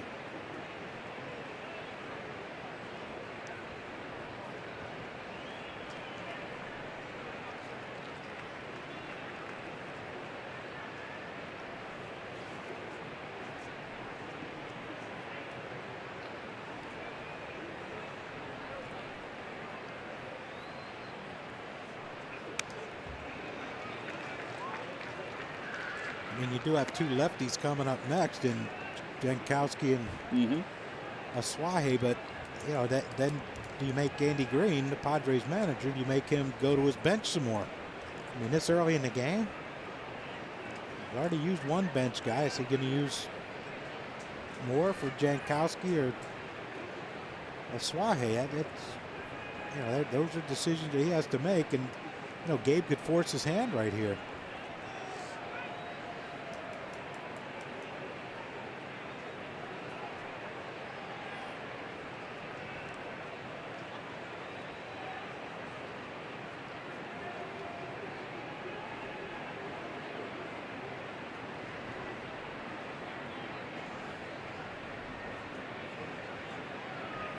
Swing and a miss.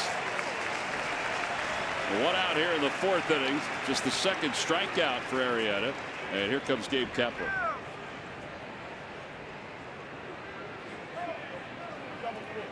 So he's going to make a double switch. So that'll be it for Arrieta. Davis will come in.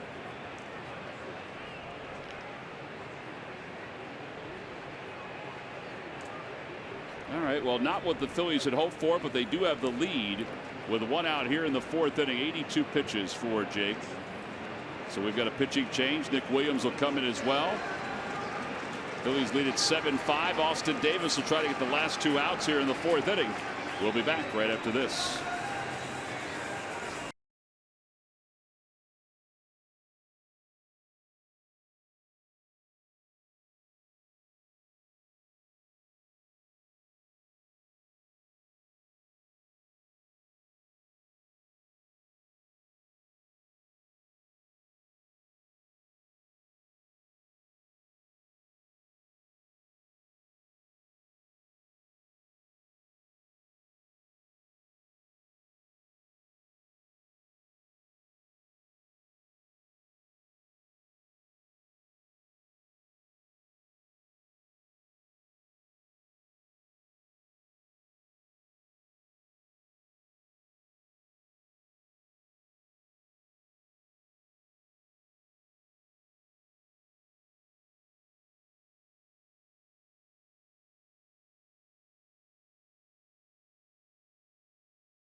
Bullpen ERAs during the month of July.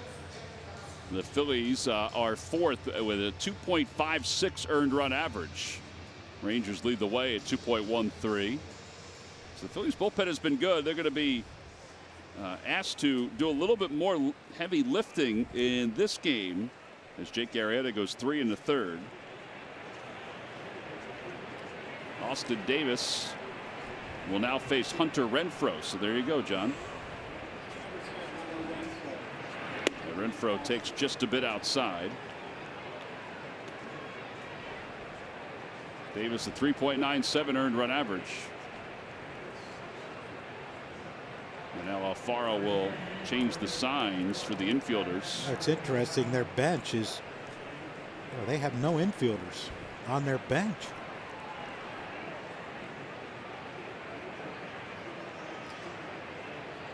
And all they have, I mean, they have A.J. Ellis left and Reyes and Perella.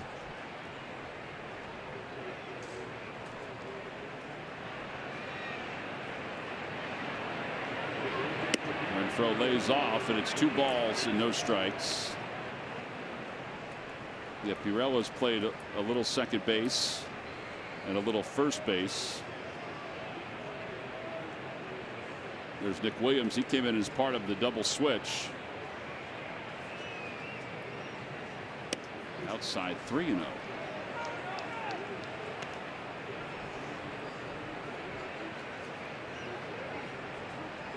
Wahe 1 for 2 is in the on deck circle.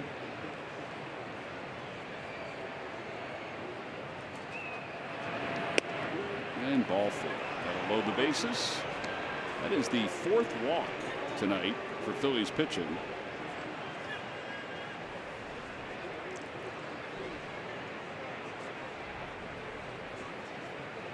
All right, let's see a double play ball here.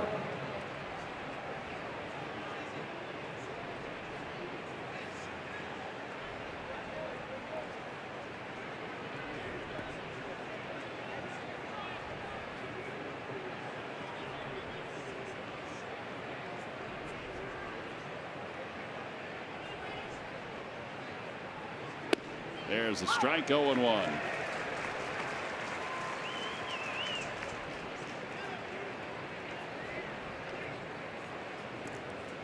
I'd see a double play here, like you said. Yes, sir. Don't want to see Will Myers come up in this inning.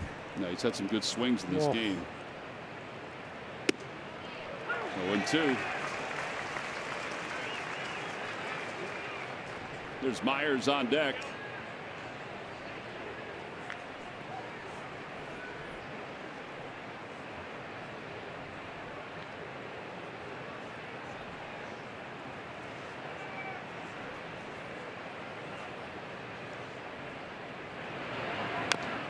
Tapper.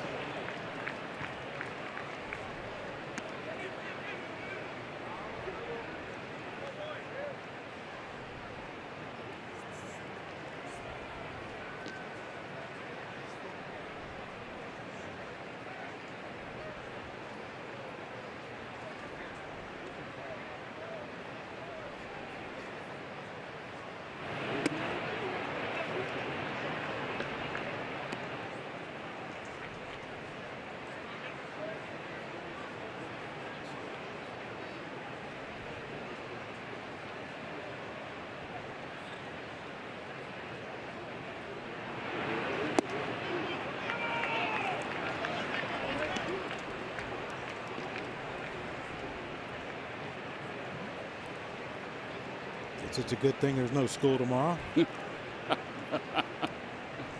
Kids have to be up for camp, though, John. Yeah. 2 balls and 2 strikes to Wahe.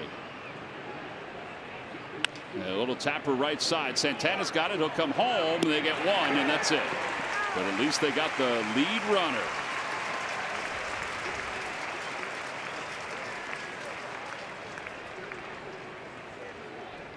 Fielder's choice. 3-2 on the putout. And here's Myers now with the bases loaded. Yeah, that's big right there. Yeah, that ball's hit so slowly. If it's hit that anywhere in the middle, they're never going to turn a double play. Would have made it a 7-6 game, but this is, for all intents and purposes, this could be the game right here. Yeah, bases loaded with a guy that's 2 for 2 with an RBI and a run scored. Outside 1-0. How many home runs did he hit in Arizona in that? I think it was their last series. Well, he has 6 in the month of July, so yeah, he hit a bunch of them in Arizona, I think.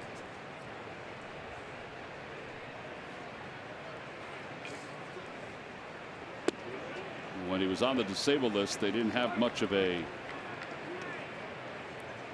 power threat.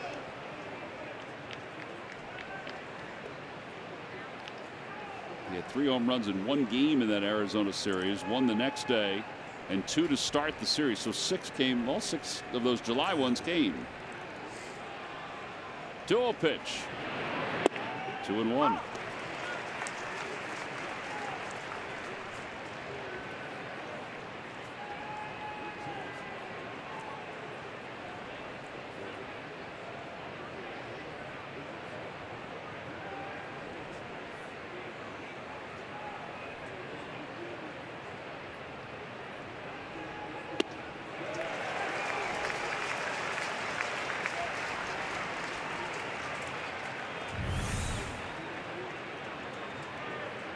Big breaking ball by Austin Davis. Got a nice little swing through there. Now back to work. See if Myers will expand his strike zone. 2-2 pitch to him. Fouled away. Out of town in the Atlanta-Washington game. Atlanta has now scored 5 runs against Steven Strasburg. They're in the top of the 5th inning. Freddie Freeman has a 2-run double in that ball game. Braves are a half game behind the Phillies in the top spot in the division. Check swing. Did he go? Yes, he did. Austin Davis gets the last 2 outs of this inning. 1-run scores for the Padres on 2 hits. There were 2 walks. 2 strikeouts, including this one, which was a big one to get Will Myers with the bases loaded to wrap up the top of the 4th.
Your local Chevrolet dealers. And by WB Mason. Who bought WB Mason for fast free delivery? Nobody does it better.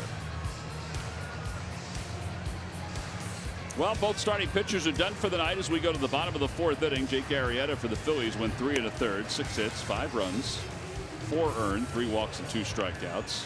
Clayton Richard went 3 innings, 4 hits, 7 earned runs. And now Robbie Erlin will take over for the Padres in a 7-5 game.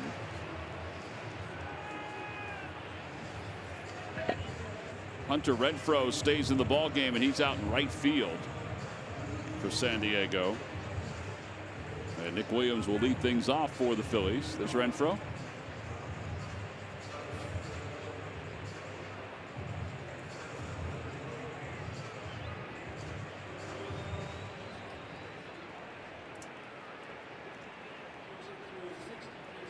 Williams hitting .245 on the year with 11 home runs. And he takes a pitch outside. It's 1 ball, no strikes.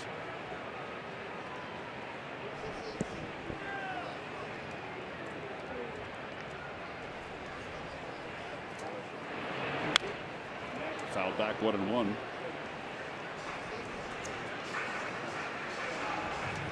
There's Aaron Nola, who was fresh off his All-Star appearance. He did all right. How about the guys you got to go up against? Yeah, no. Yeah. First All-Star game. Why don't we just throw you out there against the best player in the planet right now? Got him to pop out to first base, which was good. Altuve singled against him. Altuve's first All-Star hit, which I was astounded by. Yeah, that's something. 1-2 to Nick Williams. 2-2. I kept thinking, why is Foltynewicz pitching ahead of him? Because they were, obviously Scherzer, DeGrom. You figured then Nola would be next. Swing and a miss. But as it turns out, Dave Roberts probably had a plan that Nola was going to face the heart of the American League lineup. Here's Aaron Nola. Coors Light refreshing finish. His appearance. Perez, the first one to see that curveball. Then Mookie Betts. I thought that was a challenging pitch there. And after the single by Altuve, the pop-up to first base. And you see how excited Aaron was coming off the mound. He did enjoy himself, though. He got a chance. His dad was part of the festivities, the red carpet. Cesar takes inside. I think he and Reese both represented the Phillies. Absolutely class. In a tremendous way.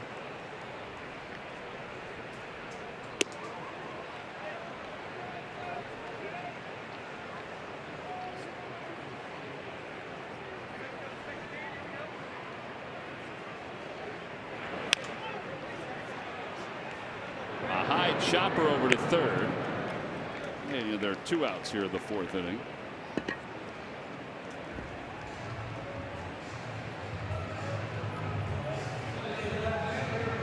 And here's Rhys Hoskins.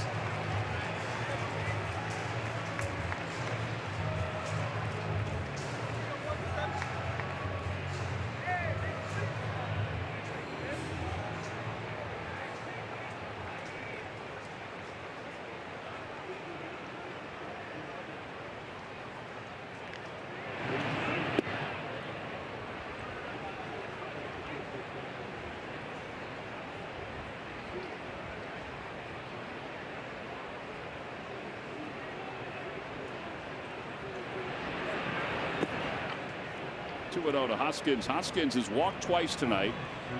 Got an RBI his last time when he walked with the bases loaded and scored the Carlos Santana home run.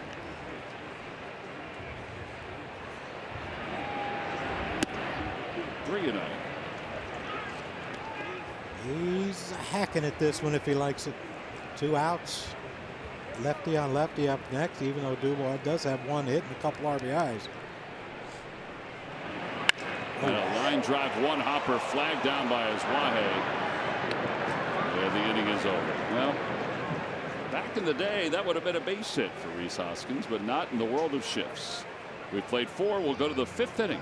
Phillies lead it by 2.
seats are gone for our Authentic Fan Night Tuesday when the Dodgers are here, but there's still time to get yours for the next one on August 14th versus Mookie Betts and the Red Sox.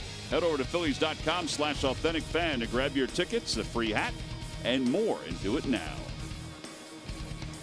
Yeah, with Chase coming to town one last time in a uniform as a major league player. The interest in that series is perked up even more. Plus, you got two first-place teams going at it. Yeah, and I'm sure a lot of these fans want to pay their respects, honor Chase for what he has done as a Philly. No question. Dodgers will be coming in from Milwaukee. They're playing the Brewers this weekend. Yes. Now still a chance he could come here and play in the postseason. That is very true.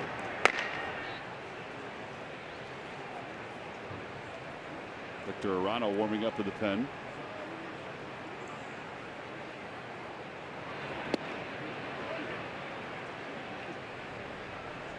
The ball popped out of the glove of Alfaro.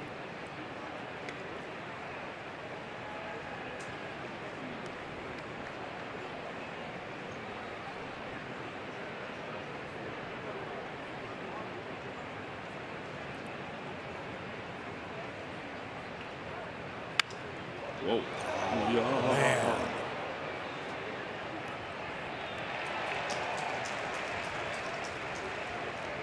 Got that gentleman right in the belly. Oof. Wow.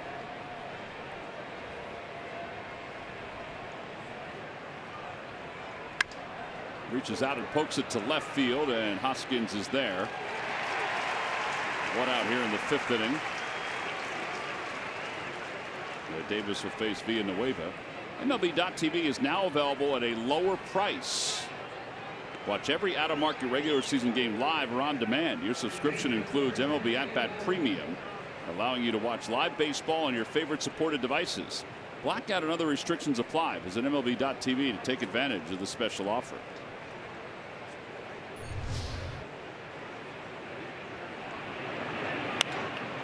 Ball's popped up. Alfaro gives it a look.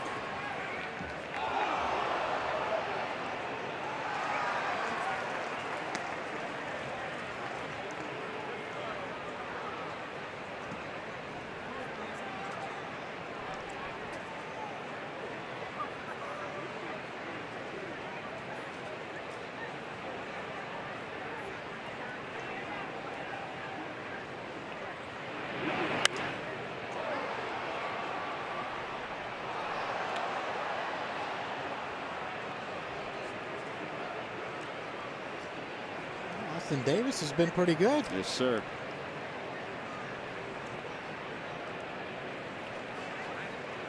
To pitch and a strike 3 called.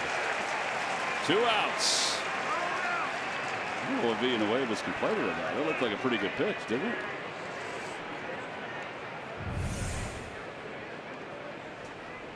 Oh yeah, that's a good pitch. Yeah, it was. I think I'd have been more upset about he got tricked.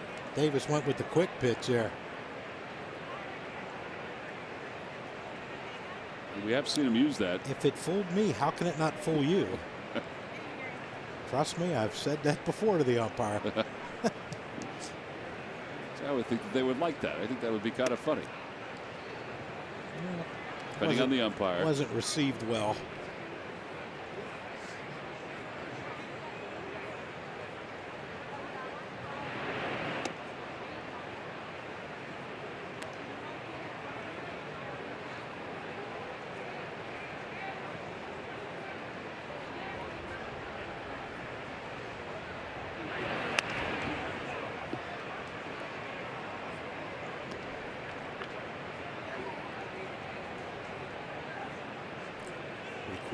Quick pitch Margot here. He could. I mean, it obviously worked his last time.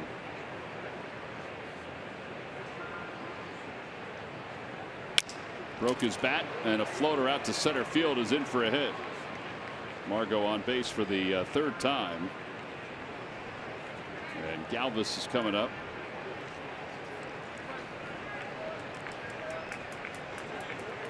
Just flip the TV on, you're looking up at the scoreboard thinking, man, that's a lot of runs. Well, take a look at our scoring summary that's flying across the top of the screen. Padres jumped out to a 4-0 lead in the top of the first inning. For Jake Arrieta, second time in his career that he allowed 4 earned runs or more, or 4 runs or more in a first inning. The Phillies came storming back after 1 in the bottom of the first. Santana's home run made it 7-4. And the Padres with a Galvis single scored their 5th run his last time up.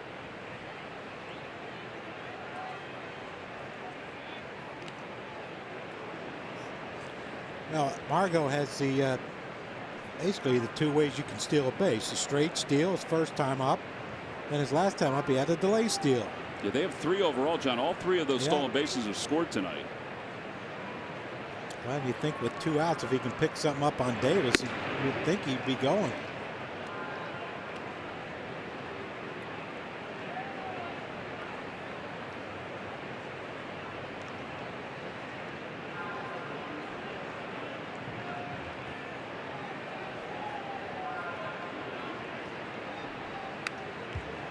One ball and 1 strike to Freddie.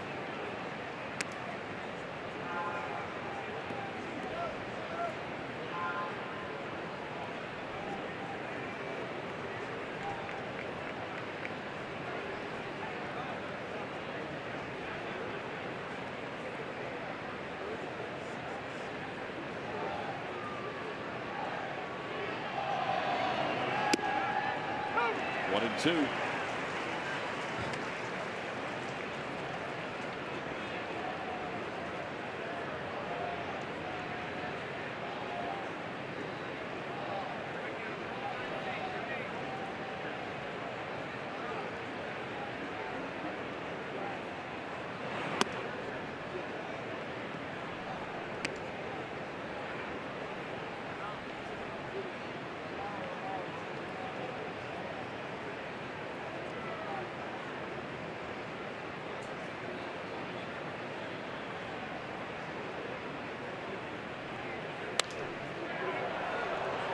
He fouls that one into the crowd. It went skipping along the crowd like a rock on water. Looks like everybody's okay.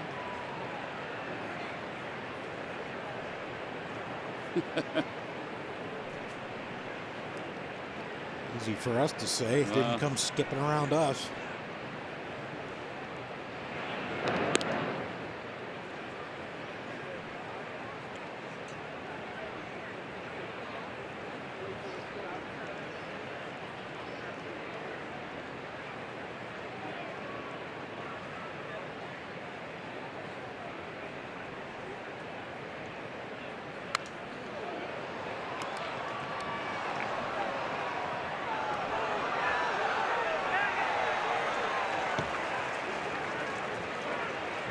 Somehow that foul ball wound up in that young man's hands down in the first row behind the on-deck circle. I mean, it hit up. I think he saw himself on TV. Yeah, it hit up in the facing of the upper deck and shot all the way down. Freddie is swinging and a miss. And Austin Davis with his 3rd strikeout in relief of Jake Arrieta. We'll go to the bottom of the 5th inning. The Phillies lead the Padres 7-5.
Minor League Report. Citizens Bank, the official bank of the Phils. Visit citizensbank.com.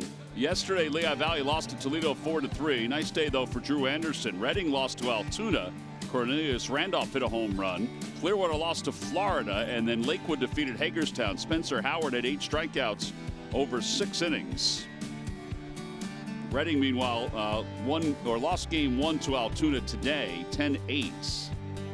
Luis Garcia went 2/3, allowed 3 hits and 2 runs. Adam Hazley's off to a sizzling start for AA Reading. He hit his 3rd home run, couple RBIs. Lehigh Valley leads Toledo 1-0 in the 5th inning tonight.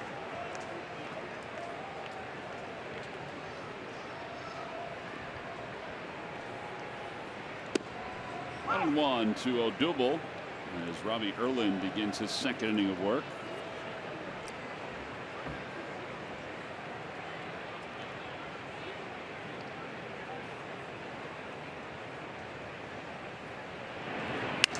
Broken bat, roller. It's hit, baby. How about that?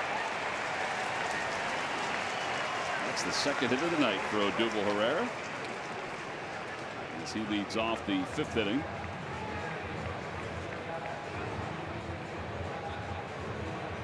Carlos Santana's coming up.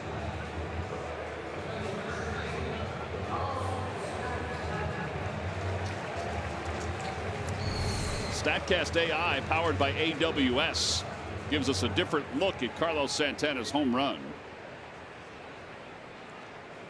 Well, we do know it was deep. 421 feet, 106 miles per hour. Usually means it's not coming back, huh? Not coming back. Carlos takes a strike. It's 0-1.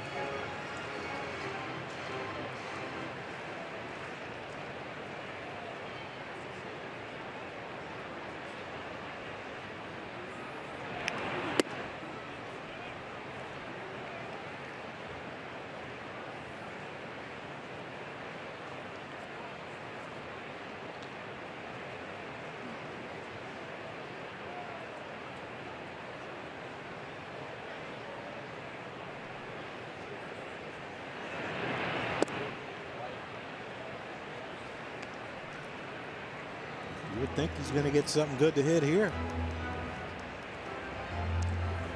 If you're going to have a night, you might as well have a big night. Mm-hmm. He's already had a pretty big night, but Yeah. let's have a bigger one. 4 RBIs give him 56 on the year. I don't know if you do a lot of math, but 9.5 is a lot better than 7.5, Tom. Sure is. Pulls it foul. 2-2.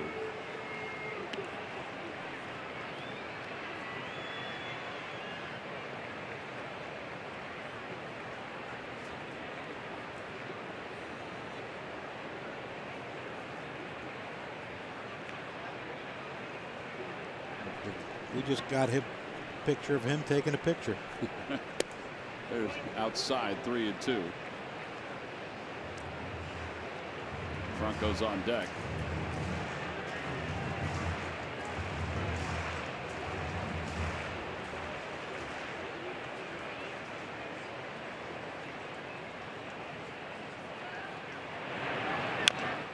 A high bouncer over to 3rd. That's a fair ball. And they get Santana, and O'Double is safe diving back. 5-3 on the putout. 1 out. Michael Franco is coming up. Well, you saw Michael and O'Double hugging Freddie Galvis before the ball game. Those two guys have a friendship with Freddie Galvis, and it's one that, you know, it's been a few years old. But for Freddie Galvis and Cesar Hernandez, well, Murph, their friendship dates back to when they were 13 years old in Venezuela. Yeah, you're absolutely right, Tom. We told the story before. They met each other when they were teenagers, as you mentioned, 13 years old, when at the time Freddie Galvis traveled to Valencia, Venezuela, which was Cesar Hernandez's hometown, and he stayed with Cesar Hernandez as his team played against Cesar's team in a Little League tournament.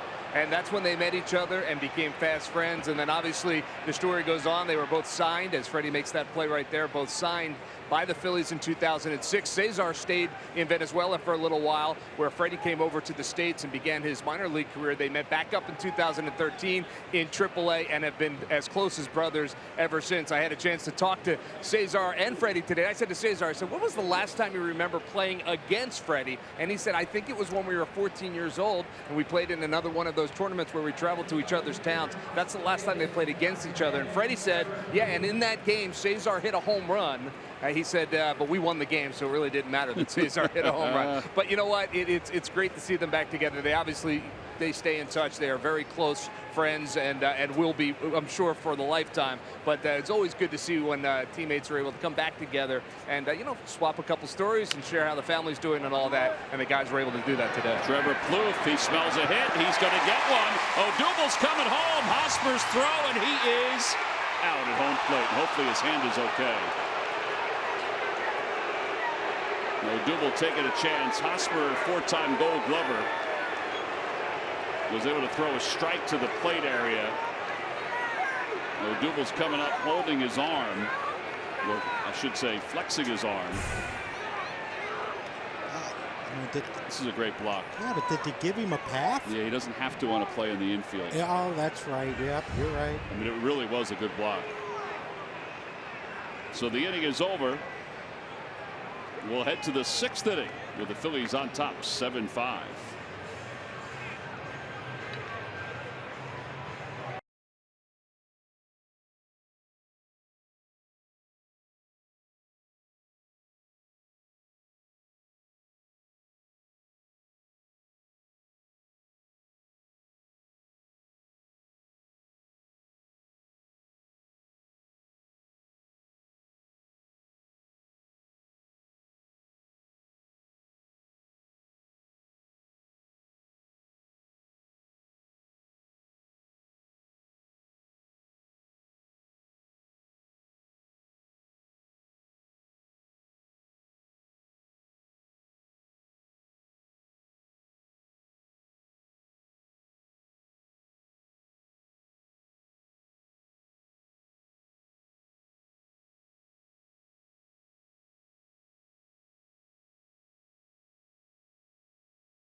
Of the week positioned themselves at the top of the division coming out of the All-Star break. The starting rotation has been solid all season, led by their All-Star Aaron Nola. Patience at the plate has shown its rewards, while the bats have thrived at times, delivering key hits on their way to a first half 53 wins. Gabe Kapler's first season has been bold and successful, and it's brought to you by Independence Blue Cross. Live fearless. Well, the Fanatic can adapt to anything. We said it's Italian Heritage Night here at the ballpark, and you put a tambourine in his hand, and he can be Italian.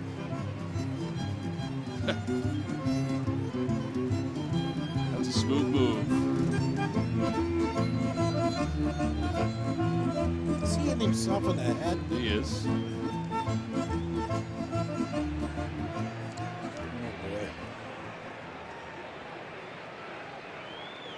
I think Odubel's okay. He was really flexing his arm, John, because he went into the shin guard of Austin Hedges. That's why you're always taught not to slide head first into home, especially with the ball in the infield. Like you said, he can block the plate. Victor Arano will take over on the mound. Hedges the first hitter. Hey, tip of the cap to Austin Davis for an inning and 2/3 scoreless. See Arano's numbers.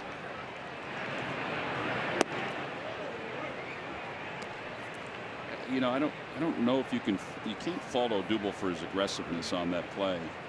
I mean, he did hesitate for a moment. I think if he broke immediately, he may have been able to score. Yeah, Hosmer's one of the best throwers of the baseball really for a first baseman. Really is. And a lot of things to think about, but Kingry's hit the ball hard twice. On the outside corner, and it's 2-2.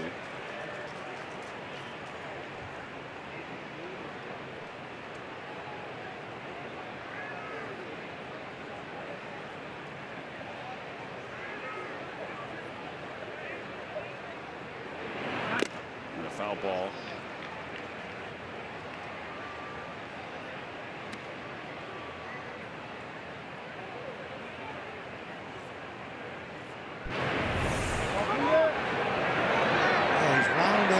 If he'd have kept going right there, but Dusty has his hand up. Watch the play. That means if you think you can make it, it's on you. And he couldn't, and we hope he's just all right. Another one off the mask of Alfaro.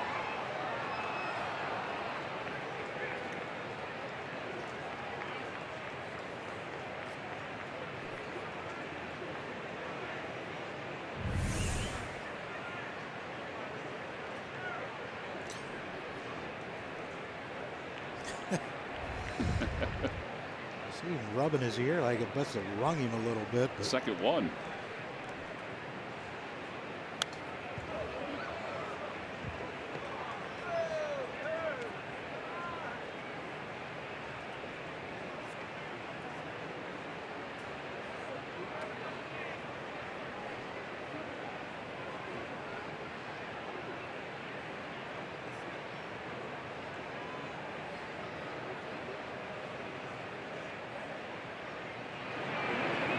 Outside.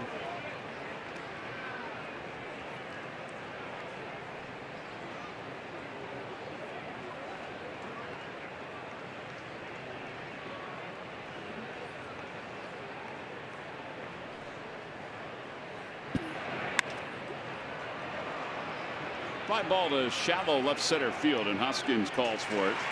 One away.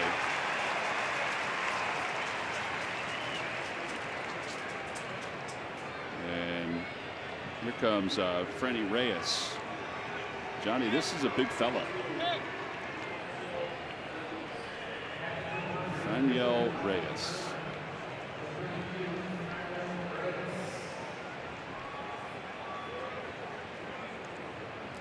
it says 6'5", 275. He's a big kid. 1 for 5 as a pinch hitter.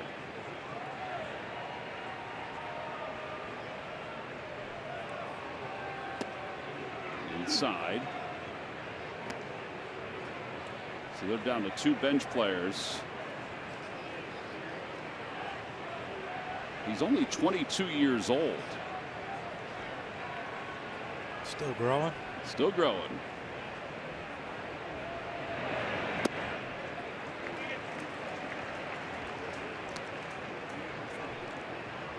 Got to neutralize that size.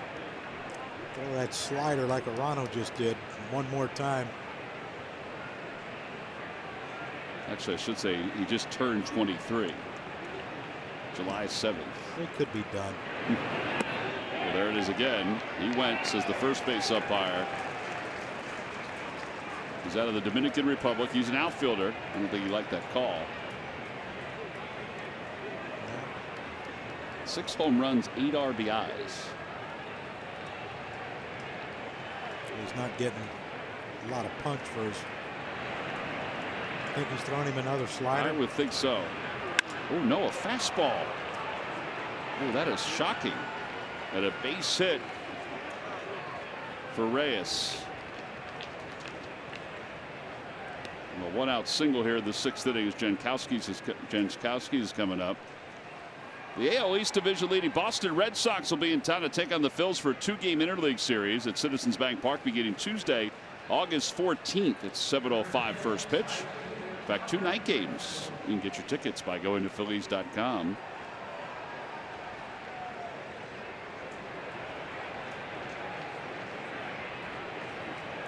Here's Renfroe. I said Jankowski, but Renfroe came out as a pinch hitter last time up.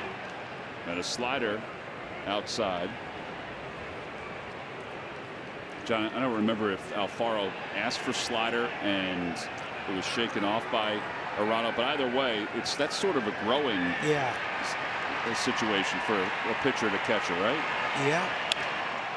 High fly ball to left field. That is way up there. 2 outs. Oh. Reese, I think, thought it was 3 outs. Been there, buddy.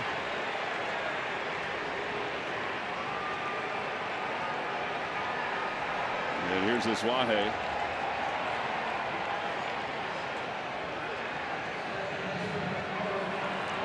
There's some weird stuff going on in this one. Yes, sir.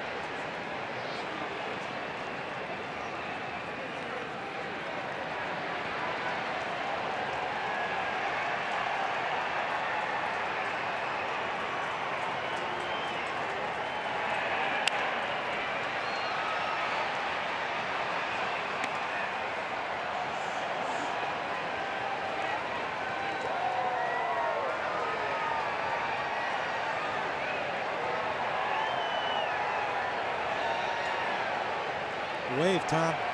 Pretty early for the wave. They're in the 6th. Murph start that one today? I don't know. He's waving to us. He might have. 0-2.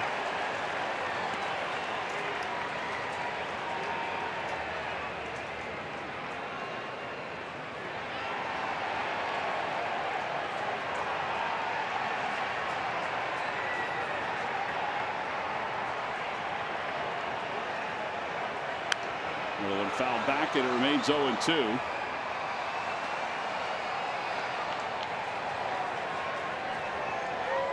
I see my son and his knucklehead friends down there doing the wave. So I think they started it. Well, knowing them, yes.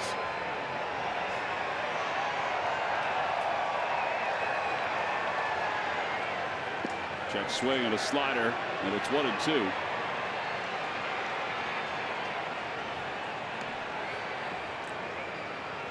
Dying out.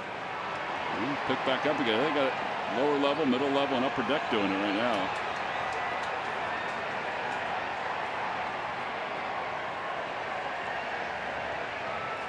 One ball and 2 strikes. Oh, just missed. 2-2. I tell you, he has been good. Point of Wilcott behind the plate, but it's definitely been a hitter's strike zone. 2-2 pitch. And a check swing foul ball. I think that's a good way of putting it. It's been a hitter's strike zone.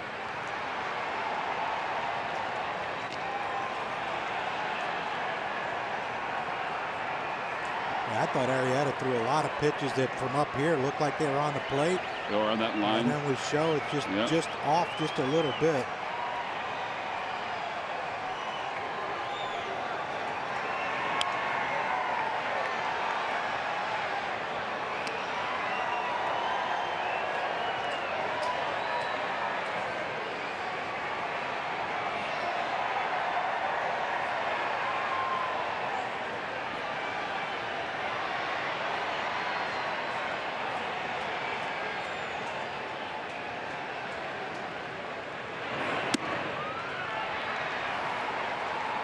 Runner will be off at first base. Santana will play behind him.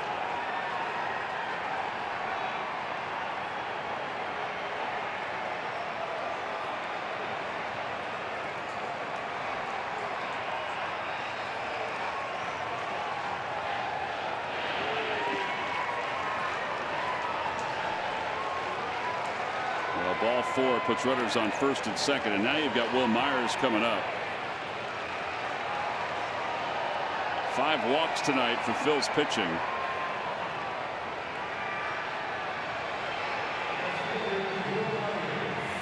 Rick Kraditz is going to head out to the mound. Are we running out of visits too? Well, we got 3 left.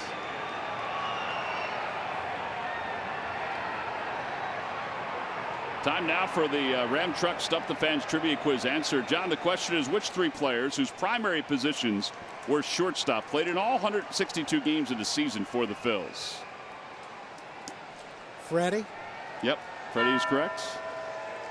Jimmy Rollins. Yep.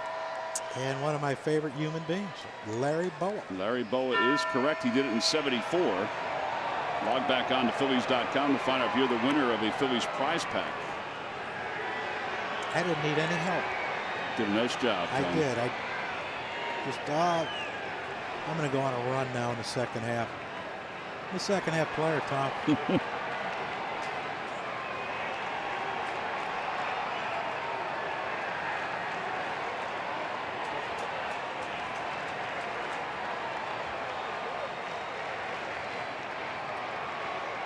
Time is called. Myers tonight is 2 for 3. He struck out his last time up.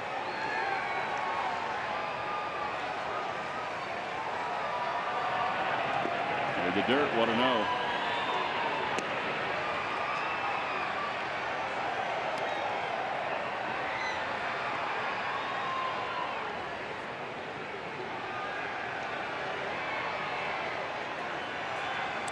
A lot of Morgan up in the bullpen for the Phils. I'm sure that's a, if Myers gets on, that's a Eric Hosmer AB. Absolutely. Tommy Hunter now getting a baseball out there. Phillies added Mitch Walding to their roster today, so an extra hitter. As Daniel De Los Santos, as Murph mentioned, was sent down. But that was a starting pitcher's spot, so they didn't lose anybody in the bullpen. So they've got the normal guys out there.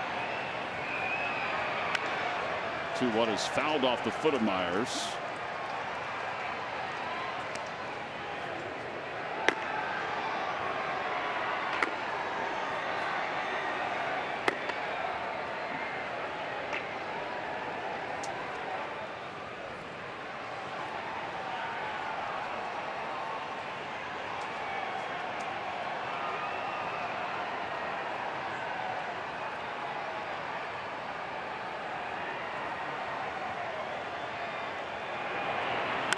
Another one fouled away. 2-2.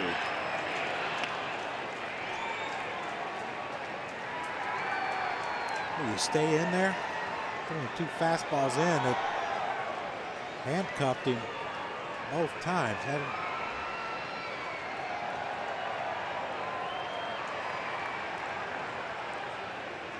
going back in. He fouled it.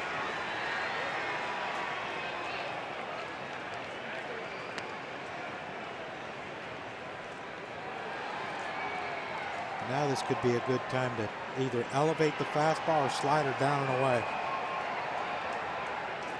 Remember how Austin Davis struck him out back in the 4th inning with that high fastball.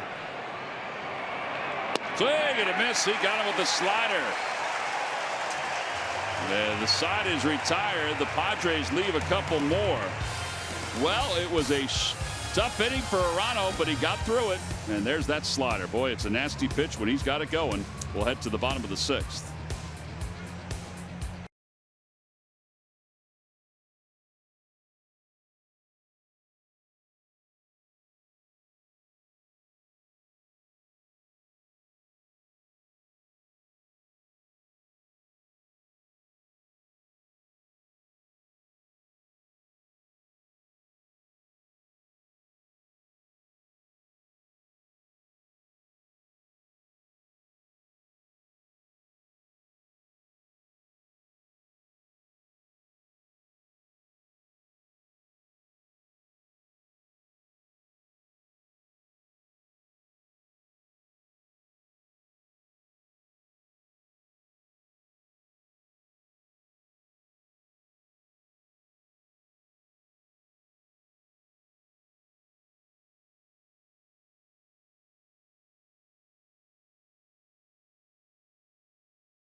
point back of the second inning. The Phillies put a 6 spot up on the board. A Hoskins walk is what got things rolling.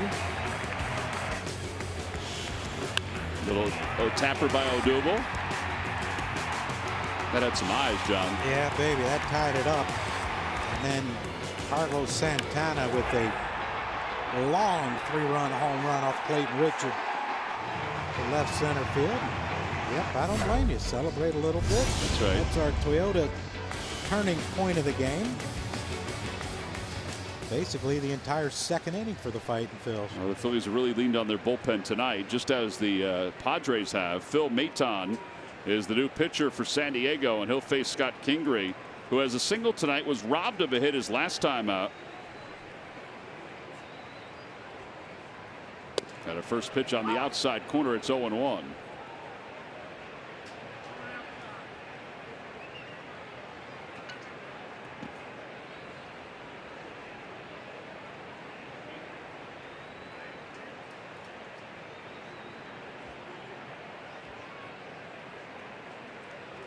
Oh, 2.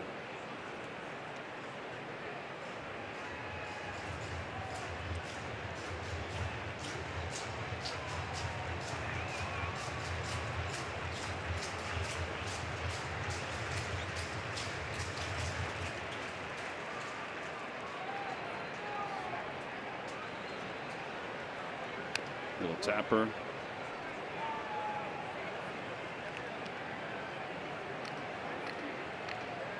Have you ever seen a team trade one all-star closer and another guy that apparently was an important part of their bullpen? Yeah, it's changed their bullpen. One prospect. Yeah, who they do feel. I mean, and the Indians obviously think this way too. They do think will be part of their future. But does it concern you that everything I've read about this young man, and I've talked to Terry Francona, and Terry says, you know, this kid has a chance to be really good. Not sure what position. Right. But they said he could play some outfield. They're going to try him at catcher. From what I've read, the Padres are. That's what he's been with the Indians in a lot of ways. Kingery to third, a foul ball. Francisco Mejia has always been considered a bright prospect. But the one thing that Andy Green did even mention today in his chat with the media is that their current catcher, Austin Hedges, he said he's done everything that we need him to do. And he said all we need him to do is to keep playing the way he's played. It's his position. Now, that could change as time moves on. Swing and a miss. Kingery strikes out. One out here in the 6th inning. Mejia is 22. He's been up the last couple of years for just a cup of coffee. But this year in the minor leagues, he was hitting .279 with 7 home runs and 45 runs batted in. He's played some outfield. 28 games in the outfield. 41 behind the plate.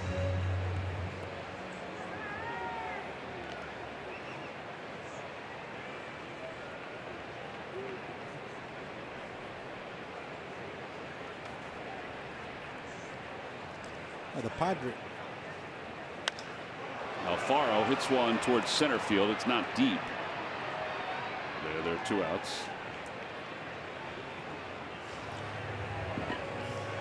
And the Padres must think highly of him because they still had Hand and the second guy's name escaping. Simber, yeah.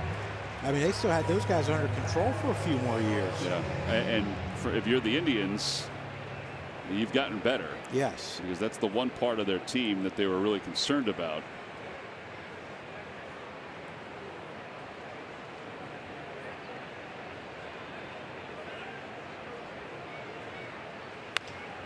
Nick Williams hits it foul.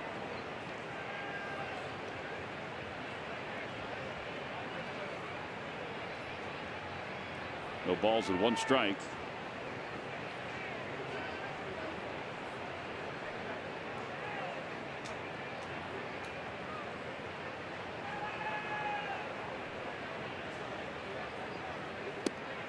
One and 1. Maton, I think, thought that was on the outside part of the plate. I'll let you know by the crack of the bat.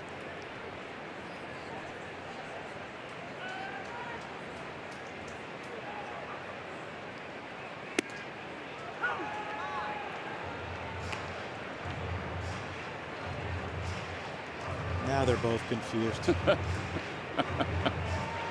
Nick's looking around like, really?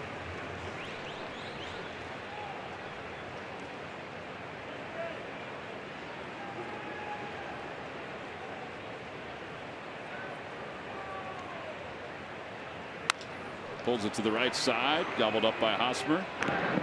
3-1 on the putout. The Phillies go down in order here in the 6th inning. We have played 6. We go to the 7th. Back to the bullpen for the Phils. Up by 2.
Time now for your Delaware Valley Honda Dealers game summary. Well, the Padres put a 4 spot up in the 1st inning and all looked terrible for the Phils. But then, after scoring 1 in the 1st, they scored 6 in the 2nd, fueled by Carlos Santana's 3-run home run. Now, neither starter was able to get past the 4th inning.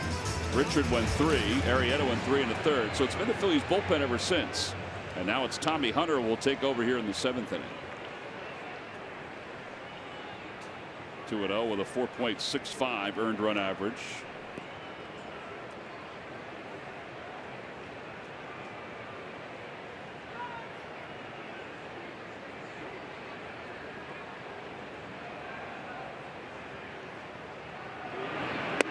And a first pitch inside to Hosmer. And it's 1 ball and no strikes.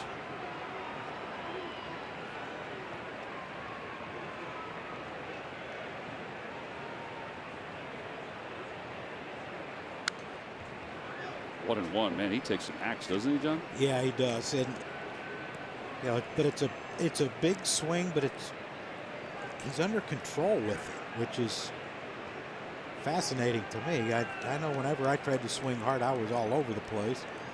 Of course, I had a lot more things moving around.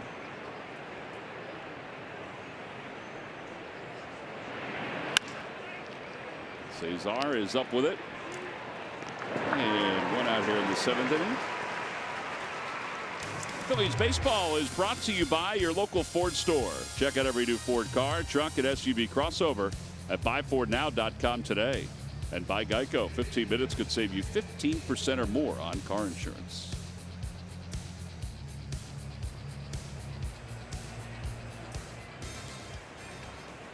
So 1 out. Here's Villanueva.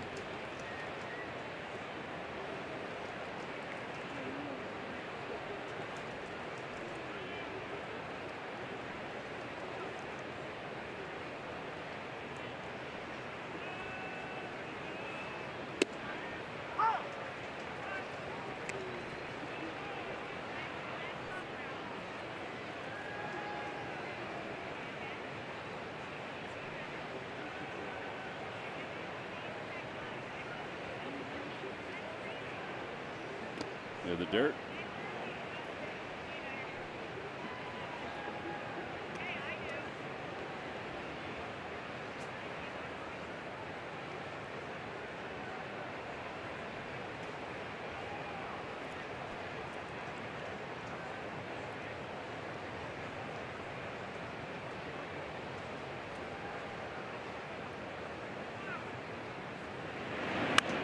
Popped him up foul.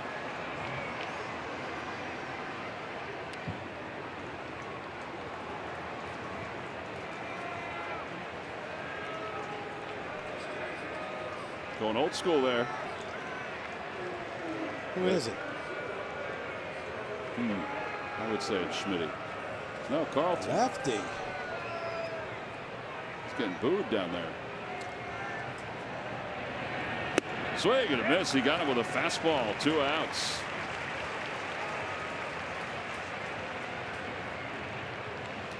And Margot is coming up. Well, the Phillies are offering a fall ballpark pass with the Phils in the midst of the pennant race. Secure your tickets for September now with that pass. 14 games for just $50. Gives you access to every Phillies regular season home game in September for just $50. All tickets are delivered digitally via the ballpark app. Go to Phillies.com for more information. Margot is 1 for 1 with 2 walks, 2 runs scored. Take strike 1, 0-1.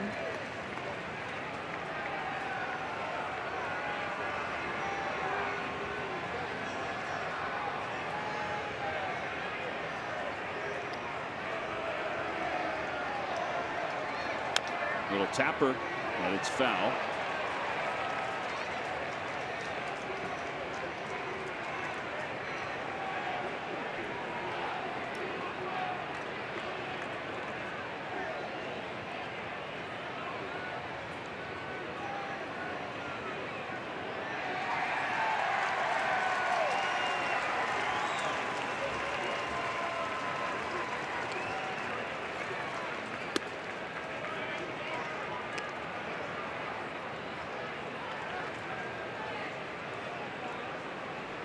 One and 2 to Manuel Margot.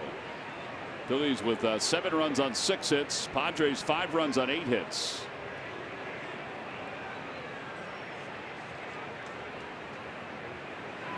Swing and a miss. He got him. He threw a curveball at him. And a 1-2-3 7th inning for Tommy Hunter. Well, the Phillies quiet the Padres with the second 1-2-3 inning of the night. Time to stretch.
The 10th anniversary of the 2008 World Series Championship with members of the team including Brad Lidge, Jimmy Rollins, Ryan Howard, and more. It's Toyota Phillies Alumni Day on Sunday, August 5th versus the Marlins. And don't forget that Brad Lidge bobble figurine will be given out to all fans. Go to Phillies.com to order your tickets now. And don't forget there's a special Cruckcast coming up That's going to be John and Brad. That'll be your next Krupcast, right? Yep. Looking forward to that. Going to do one tomorrow with Tony Gwynn Jr. Oh, that's going to be great. Yeah. Could be funny. Could be emotional. We were talking about that today. 0-1 Cesar. Outside. And it's 1 ball and 1 strike. There's Tony Gwynn jersey. By the way, John, there's a chance the Padres are bringing back the Browns on a full-time basis. What? Yeah. Sometime in the next couple of years. It's still the most popular jersey, according to the survey that they did, folks in San Diego. So they're thinking about bringing it back for full-time. How do you feel about that? Lovely. Strikeout. Cesar is down swinging. And it's not the ones, you know, the rainbow looking, you know, ones, but it's some version of the brown. But the hat will be the old hat. Yeah, I didn't mind the brown jersey. The ones I didn't like were the tan with the brown pinstripe. I mean, they're just drab, like there's nothing. They were like a light brown with a dark brown pinstripe, our road uniform. Right. With the brown SD. I would agree with that. Now that's the hat. Yeah. You're okay with that hat, I like right? those hats. I believe that's the hat they would bring back. That camo with the Yingling going down didn't look too bad either. But no, I like I said, the brown shirts, they weren't bad. With the white pants, with the, you know, brown, yellow, yes, gold stripes. I think that's what they're looking at. A lot of choices. Yeah, he got all of them right there. Outside, 3-0 to Hoskins.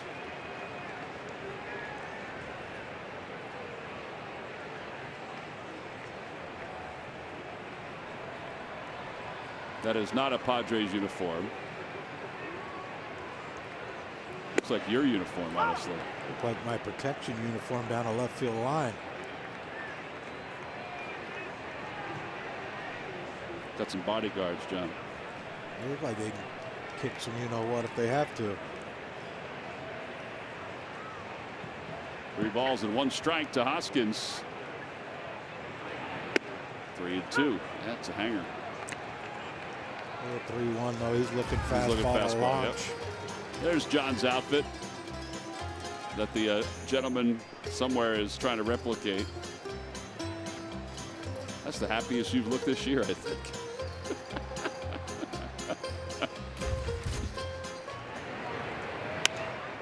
Fly ball out to short left. And Freddie Galvis gets turned around but makes the catch for the 2nd out. 5 in a row. Retired by Maton.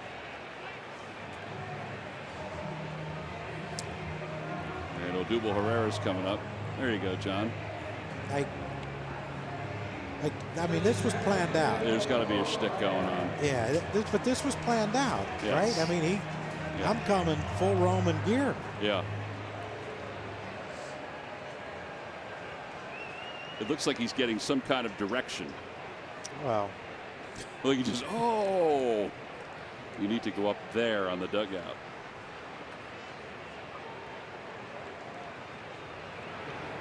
There's a strike 0-1.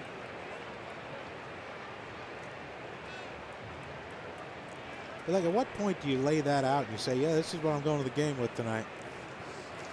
Well, it's got to be a last minute and had some things that would, you know, get you to feel that way. You think that's last minute? I mean, I think that's a lot of preparation. Ooh, look out.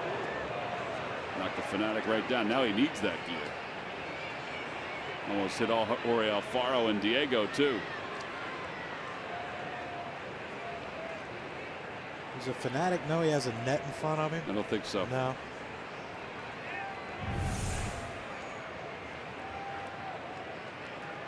Ray's telling him, come on, put it in the big part of the field. I'd like to see it in that right center field gap. Fouls it away. It remains 0-2.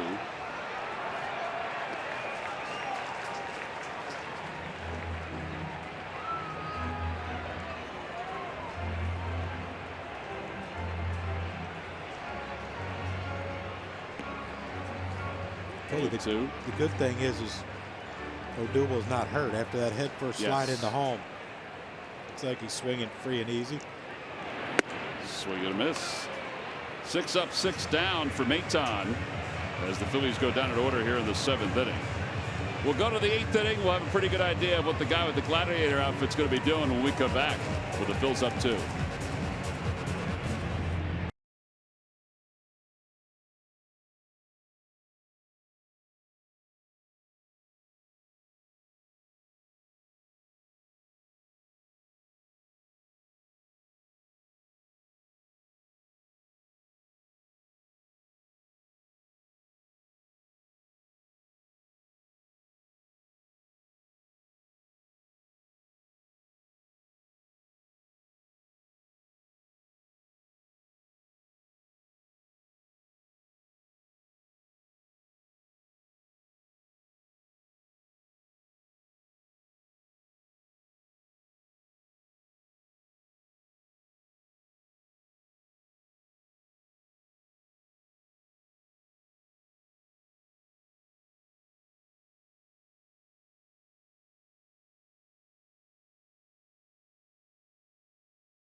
Phillies baseball is brought to you by your Delaware Valley Honda dealers. Hurry to your local Del Val Honda dealer. Visit DelValHondaDealers.com.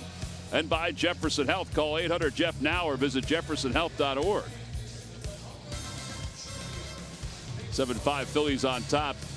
Time now for a Hyundai defensive play of the game. All right, John, this was a good one with Kingery up. Yeah, an unbelievable play right there. I mean, look at this full extension. I think that's the amazing thing. As hard as that ball was hit, he looked it into his glove the whole way. Did Villanueva, and that is our Hyundai defensive play of the game, brought to you by your local Hyundai dealers. Well, they wanted the Gladiator to do the YMCA, John.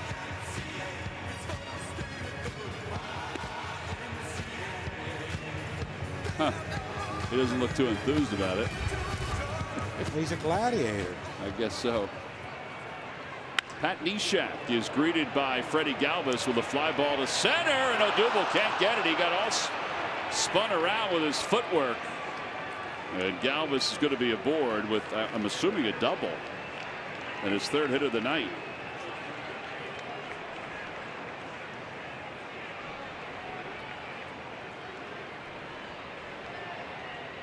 No, unfortunately, that's a ball he probably should have caught. It was hit pretty hard, though. Yeah, directly at him. And I mean, you remember the last ball Freddie hit, how it moved from right to left on Odubel. And that's when he had to come in and short hop. And this one here stayed straight. Neshek in his 7th game, 5 innings, 3 strikeouts.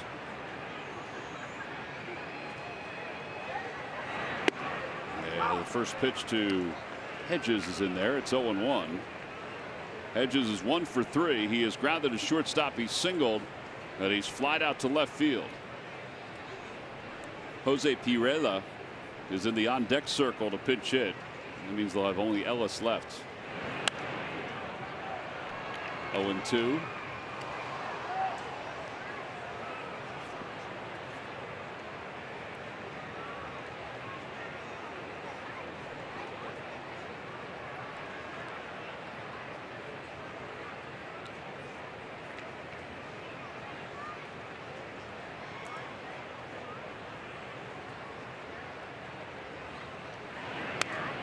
fouled back to the screen. It remains 0-2.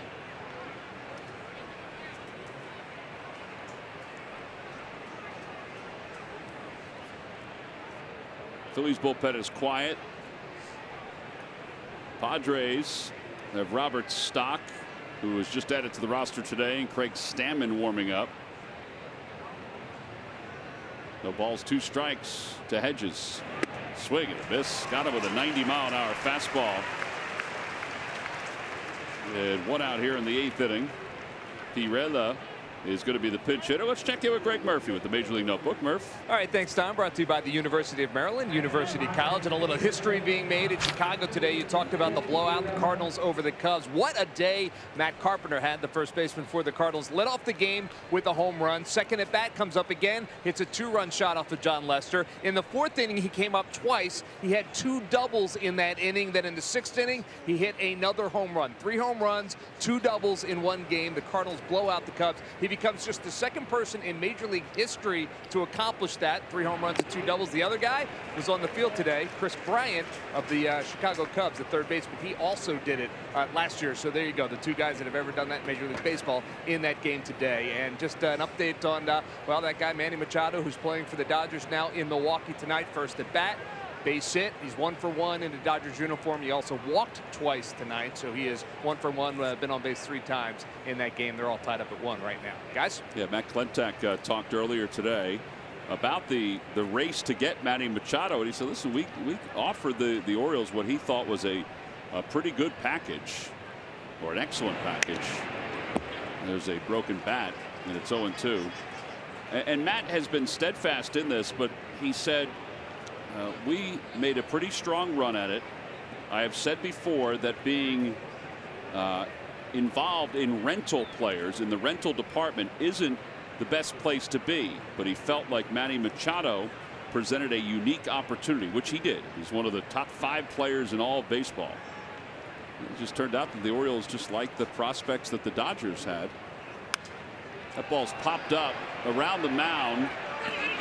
Franco says he has it. And there are 2 outs. Yeah, you hear, I had some people want to know if, like, when he comes here next week, is he going to get booed? I'm like, for what? Like, he had no choice. We'll say I thought he handled everything really well, even the All-Star game where he had to deal with all of it. Yeah, I mean, he had no choice. He couldn't tell the Orioles, no, I don't want to go there. Right, his choice will be at the end of this year. He can go wherever he wants.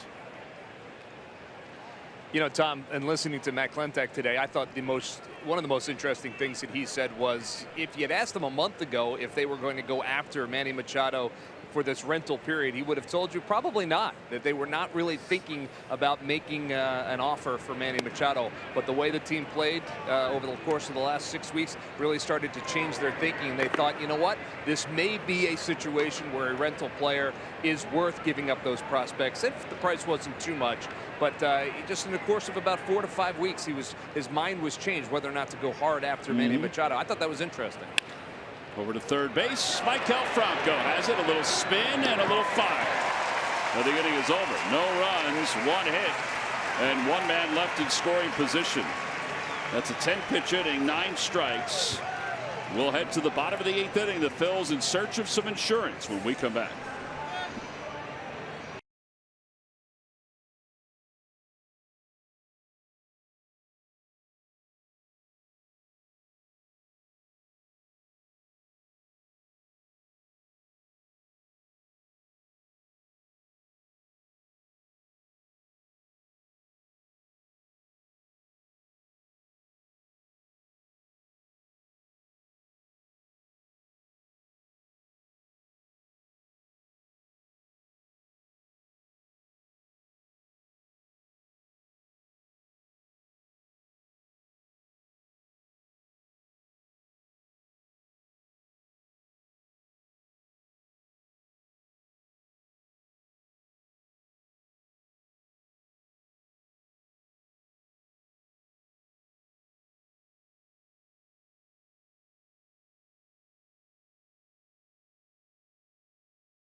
will be Saturday, August 4th versus the Miami Marlins at 7:05. A special pregame ceremony. Go to Phillies.com to order your tickets right now.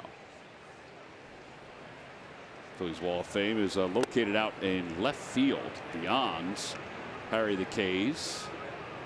That's the new home for it if you're coming to the ballpark for the first time in a few years. Phillies lead at 7-5. And Robert Stock is the new pitcher. Maton did a heck of a job for the Padres. 2 innings, 3 strikeouts. He retired all 6 hitters he faced.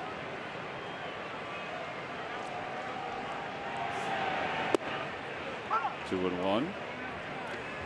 Pretty good numbers by Stock. Quite the shift too. That's Suarez in the right.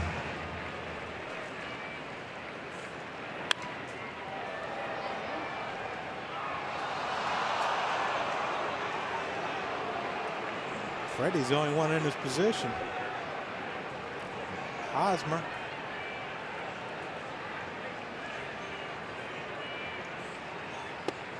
On the inside corner, and Santana's down looking for the first down. One out here in the 8th inning. Talked about that line, and every time we mention the line, we forget that the pitch cast we have up a handful of times during the game. That's the line we're talking about, where that ball went.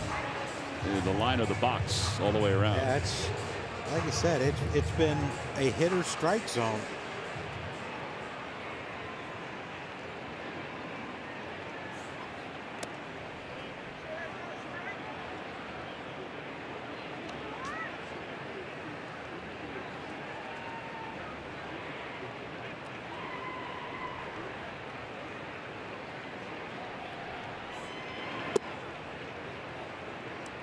Kid's got a pretty live arm. Yeah, it's a violent delivery, but I mean, it's alive.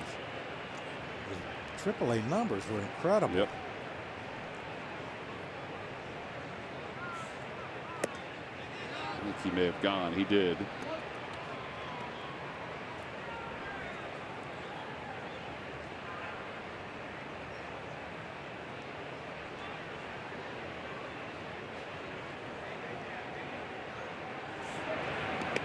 Whoa.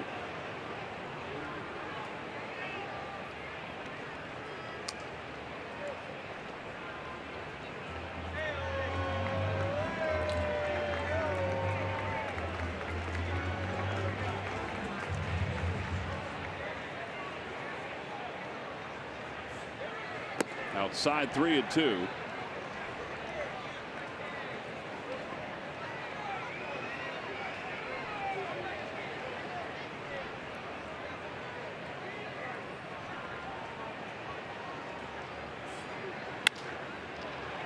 Freddie's not going to get that one, so a base hit for Michael.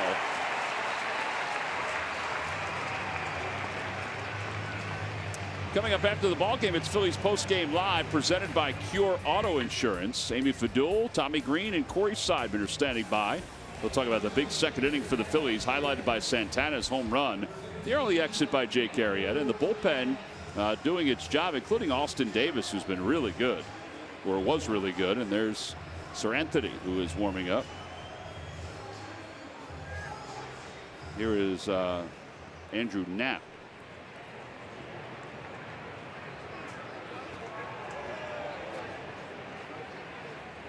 I'd like to see some add-ons.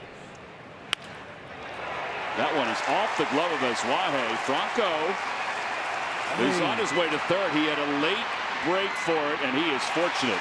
It was not a good throw. It'll be first and third. I was surprised that Knapp didn't go to second on that. Maybe he thought it would have been too tight.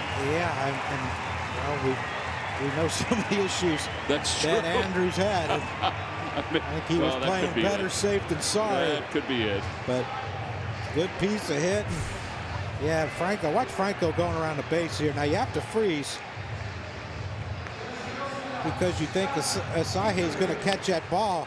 But watch him. Perfect base running. Now he's thinking, should I go? Should I go? No. Okay, now go. And luckily the throw was offline, and he got in there safely. But Well, as that ball's headed to third, Knapp was headed back to first. He's like, I ain't going to even think about it. Tell you, as Franco went around second and hesitated, I was like, all right, just drop anchor. And then he took off. I'm like, oh no. Kingery is swinging a miss. It's 0-1.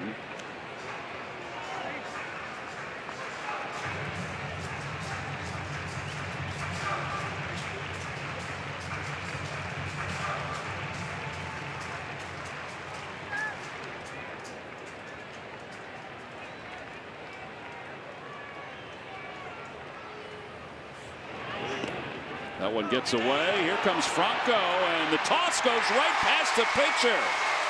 A run scores. It's 8-5 Phils.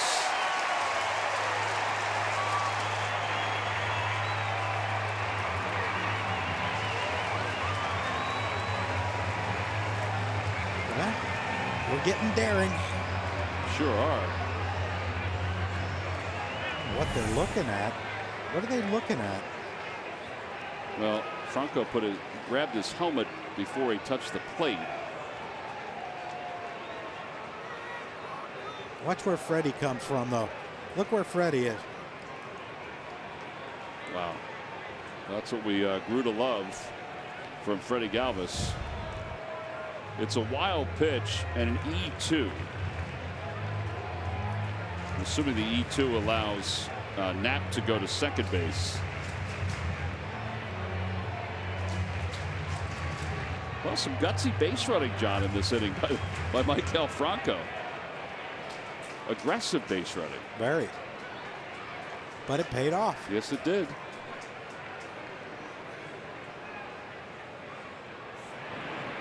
Back toward the middle, and another base hit for the Phils. Here comes Knapp heading home. No throw. RBI single for Kingery. 9-5 Phillies.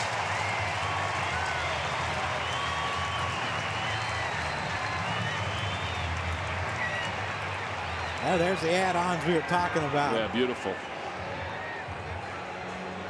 Good piece of hitting by Kingery.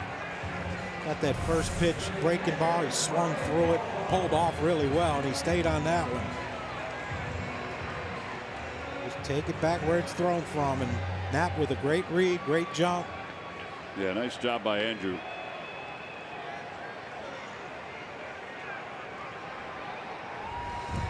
Alfaro is 0 for 2 tonight.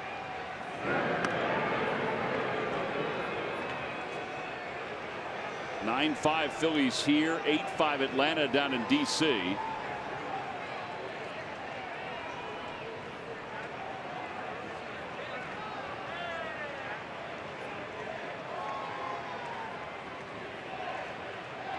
There goes Kingery. Pitch is taken outside. Throw to second base is in time.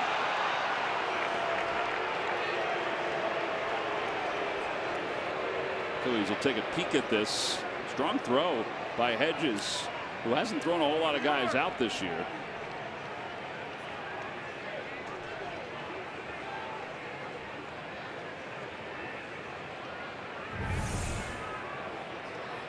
Yeah, I thought Kingery got a good jump. You said Hedges with a great throw. Yeah, I don't know if he ever got to the base. Did he hit? That's why he was blocking it. Yeah, he hit his foot. Kept him from touching the base, but great throw by Hedges.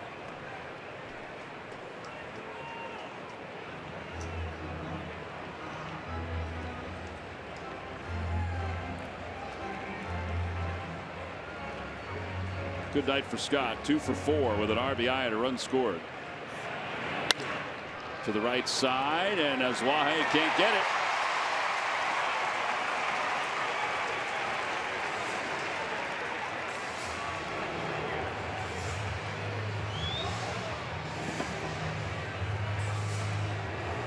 Everyone's getting in the action now, huh?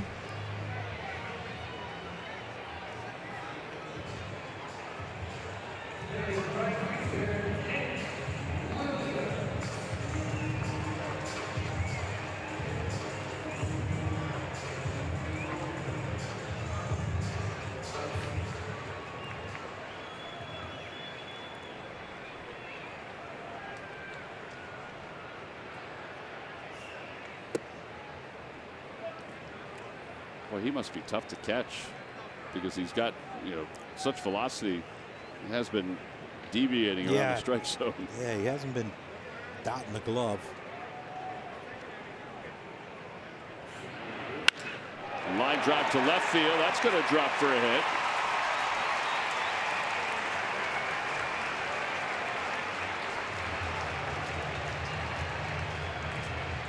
Well, what started out as really a horrific night for the Phillies as they lost, or they gave up 4 runs in the first inning, 3 earned.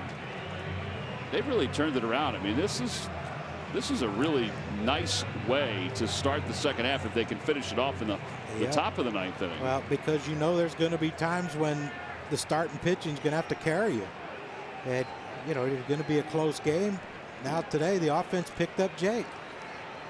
And there's going to be a game down the line, probably sooner than you think, where Jake's going to have to throw a shutout. Yeah.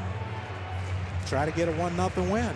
And he has the capabilities, which I think this is why this team is going to be in this thing to the end of the season.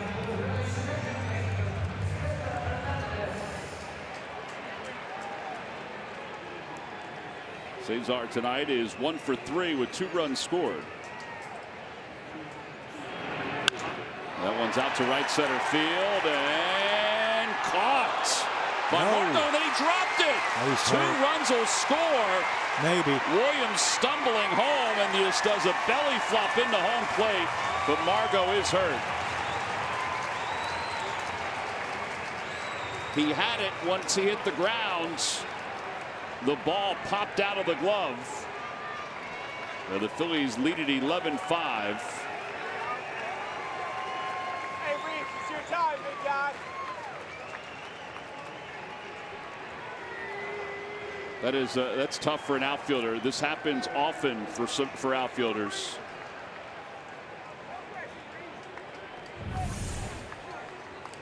I mean, that was a heck of an effort by Margo. Yeah, he's got it right there, and then it squirts out. Yeah, he rolled over on that wrist, and he had no way to hold on to the ball after that. I mean, look at the effort, though. Oh man. Yeah, it's leaking out there. And then it finally just pops out.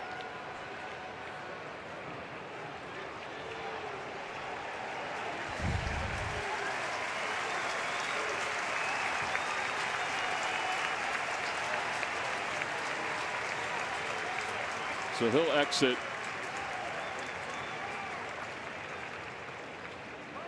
Interesting to see what they do, because they have A.J. Ellis left on the bench.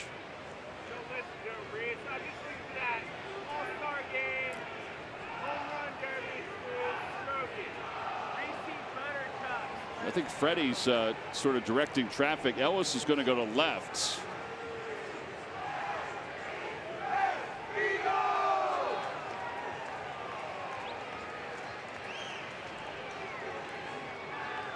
And it sounds like Andy Green, or seems like Andy Green's going to make a pitching change.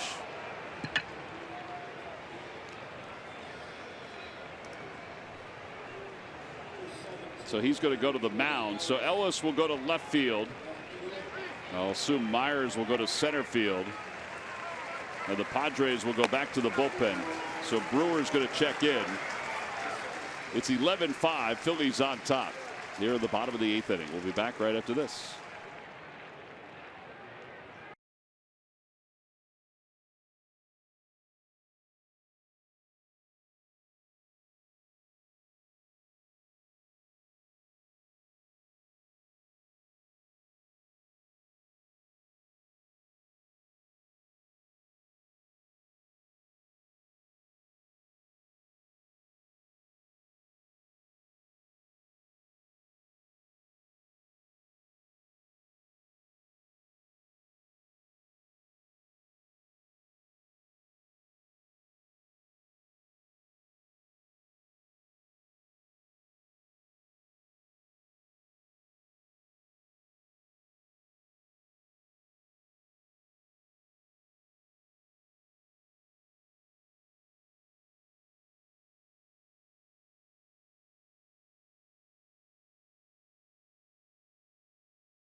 the San Diego Padres.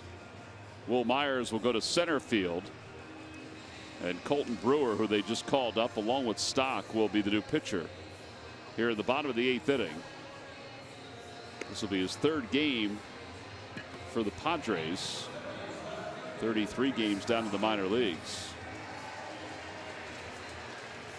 And Rhys Hoskins will be the hitter.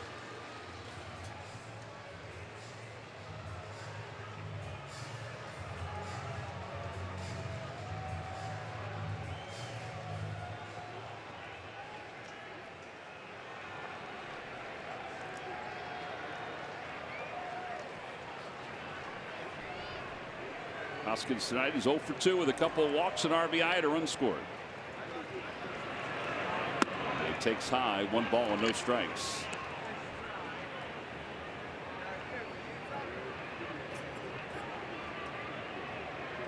Adam Morgan is now up in the bullpen. Sir Anthony is sat down.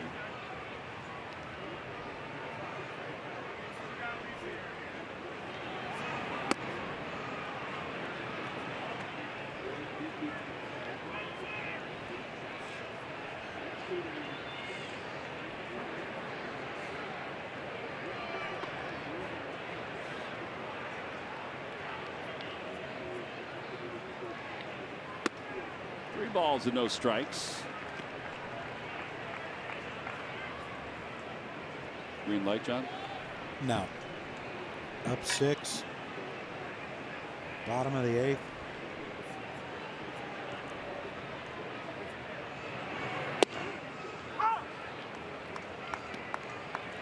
You're asking for issues tomorrow if you let it fly then.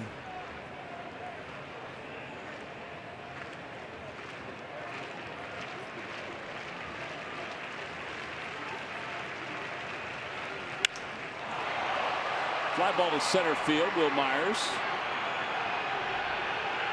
will make the grab, and the inning is over. The Phillies, though, scored 4 runs in the inning. They certainly added on. What was a 7-5 lead is now 11-5. Adam Morgan is coming in.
Inning. Every time a Phillies pitcher records a pitch of 95 miles per hour or more, Comcast will make a contribution to Phillies charities. Phillies baseball is brought to you by Xfinity, the fastest internet in Philadelphia. Some scores around Major League Baseball as you see Morgan's numbers. Atlanta has defeated Washington 8-5. LA has taken a 3-1 lead over Milwaukee. That game's in the 7th. That's in Manny Machado's first game with the Dodgers. The Mets and Yankees are opening up with the Subway Series this weekend out of the break. And it's 6-3 New York. See, Cespedes came back tonight. Which New York? New York Mets, I should say. That was kind of odd. Cespedes is back? Yes, Cespedes is back for the Mets. Syndergaard pitched tonight.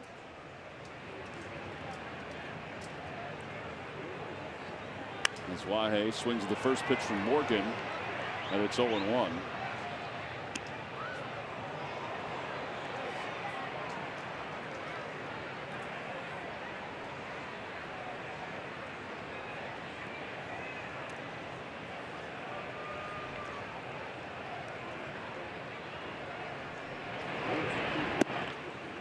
Just a bit low, 1-1.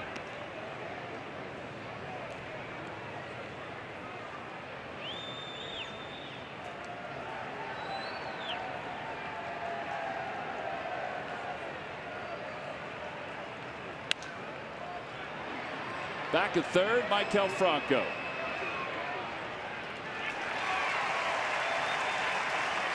One out here in the ninth inning. Well, I really have to give the Phillies credit. Down 4-0 and making all kinds of mistakes too. That first inning, let's recap it. 4-run score. There were 2 walks. There were 2 errors. A couple stolen bases, a wild pitch. I mean, it was flat out sloppy. It wasn't very crisp baseball, nope. Tom. But the Phillies got a run back in the first. Yeah. And then 6 in the second, fueled by Carlos Santana's 3-run home run.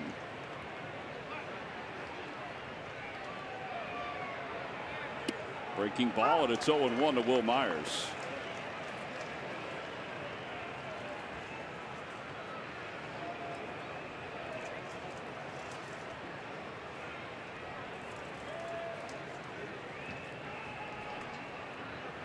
Oh, 2. Gabe met with the team today at about 5:45, and when we asked him what his message was going to be, he said, my message is to them. It's basically what he said to the media today, but my message is to them that we're good.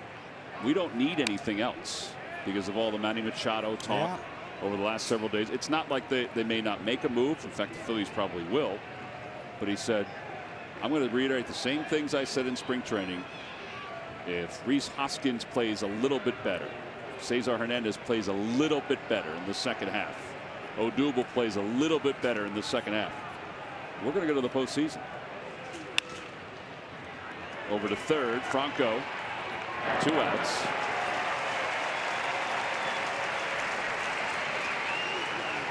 If Nick Pivetta pitches a little bit better, you know, the same can be said for Aaron Nola, who's on pace to be in the Cy Young discussion. Zach Eflin had an amazing first half, but that was the message today, John, was because he understands there was a lot of talk about Manny Machado the last several weeks. And he also understands how deflating it could be to some of the players who are anticipating the possibility of getting a middle of the lineup bat that's, you know, one of the elite players in the game. Here's Hosmer. He takes low and in, 1-0.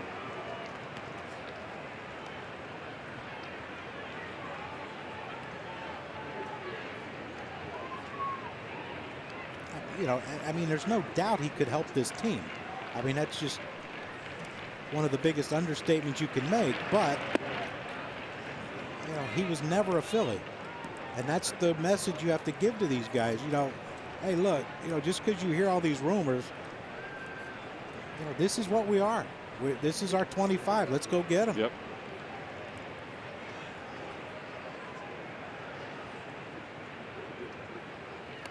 What Gabe said too, he said, listen, I don't have a lot of those meetings.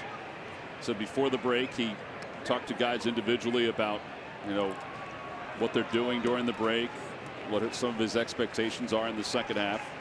Talked to some of the veterans to have them filter his message too. I think there's a nice message tonight that, hey, you're down 4. It doesn't matter. You can come back and win. 2-1 pitch to Hosmer. 2-2.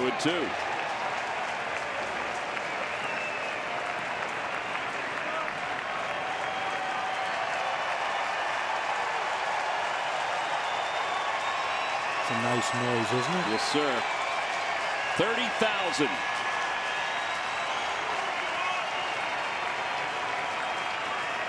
And the 2-2 pitch to Hosmer. Swing and a miss. He got him. And the ball game is over, and the Phils have taken game one, 11-5. Down 4-0 right out of the gate. The Phils storm back with one of the first, 6 of the second. And then they added some insurance with 4 in the 8th inning. Carlos Santana is our Chevrolet player of the game. 3-run home run, 4 RBIs. Gabe Kapler said that he felt that Santana and Kingery were going to have solid second halves. And they certainly are off to a nice start tonight. Our W.B. Mason delivery of the game. It's that 3-run home run by Carlos Santana back in the 2nd inning.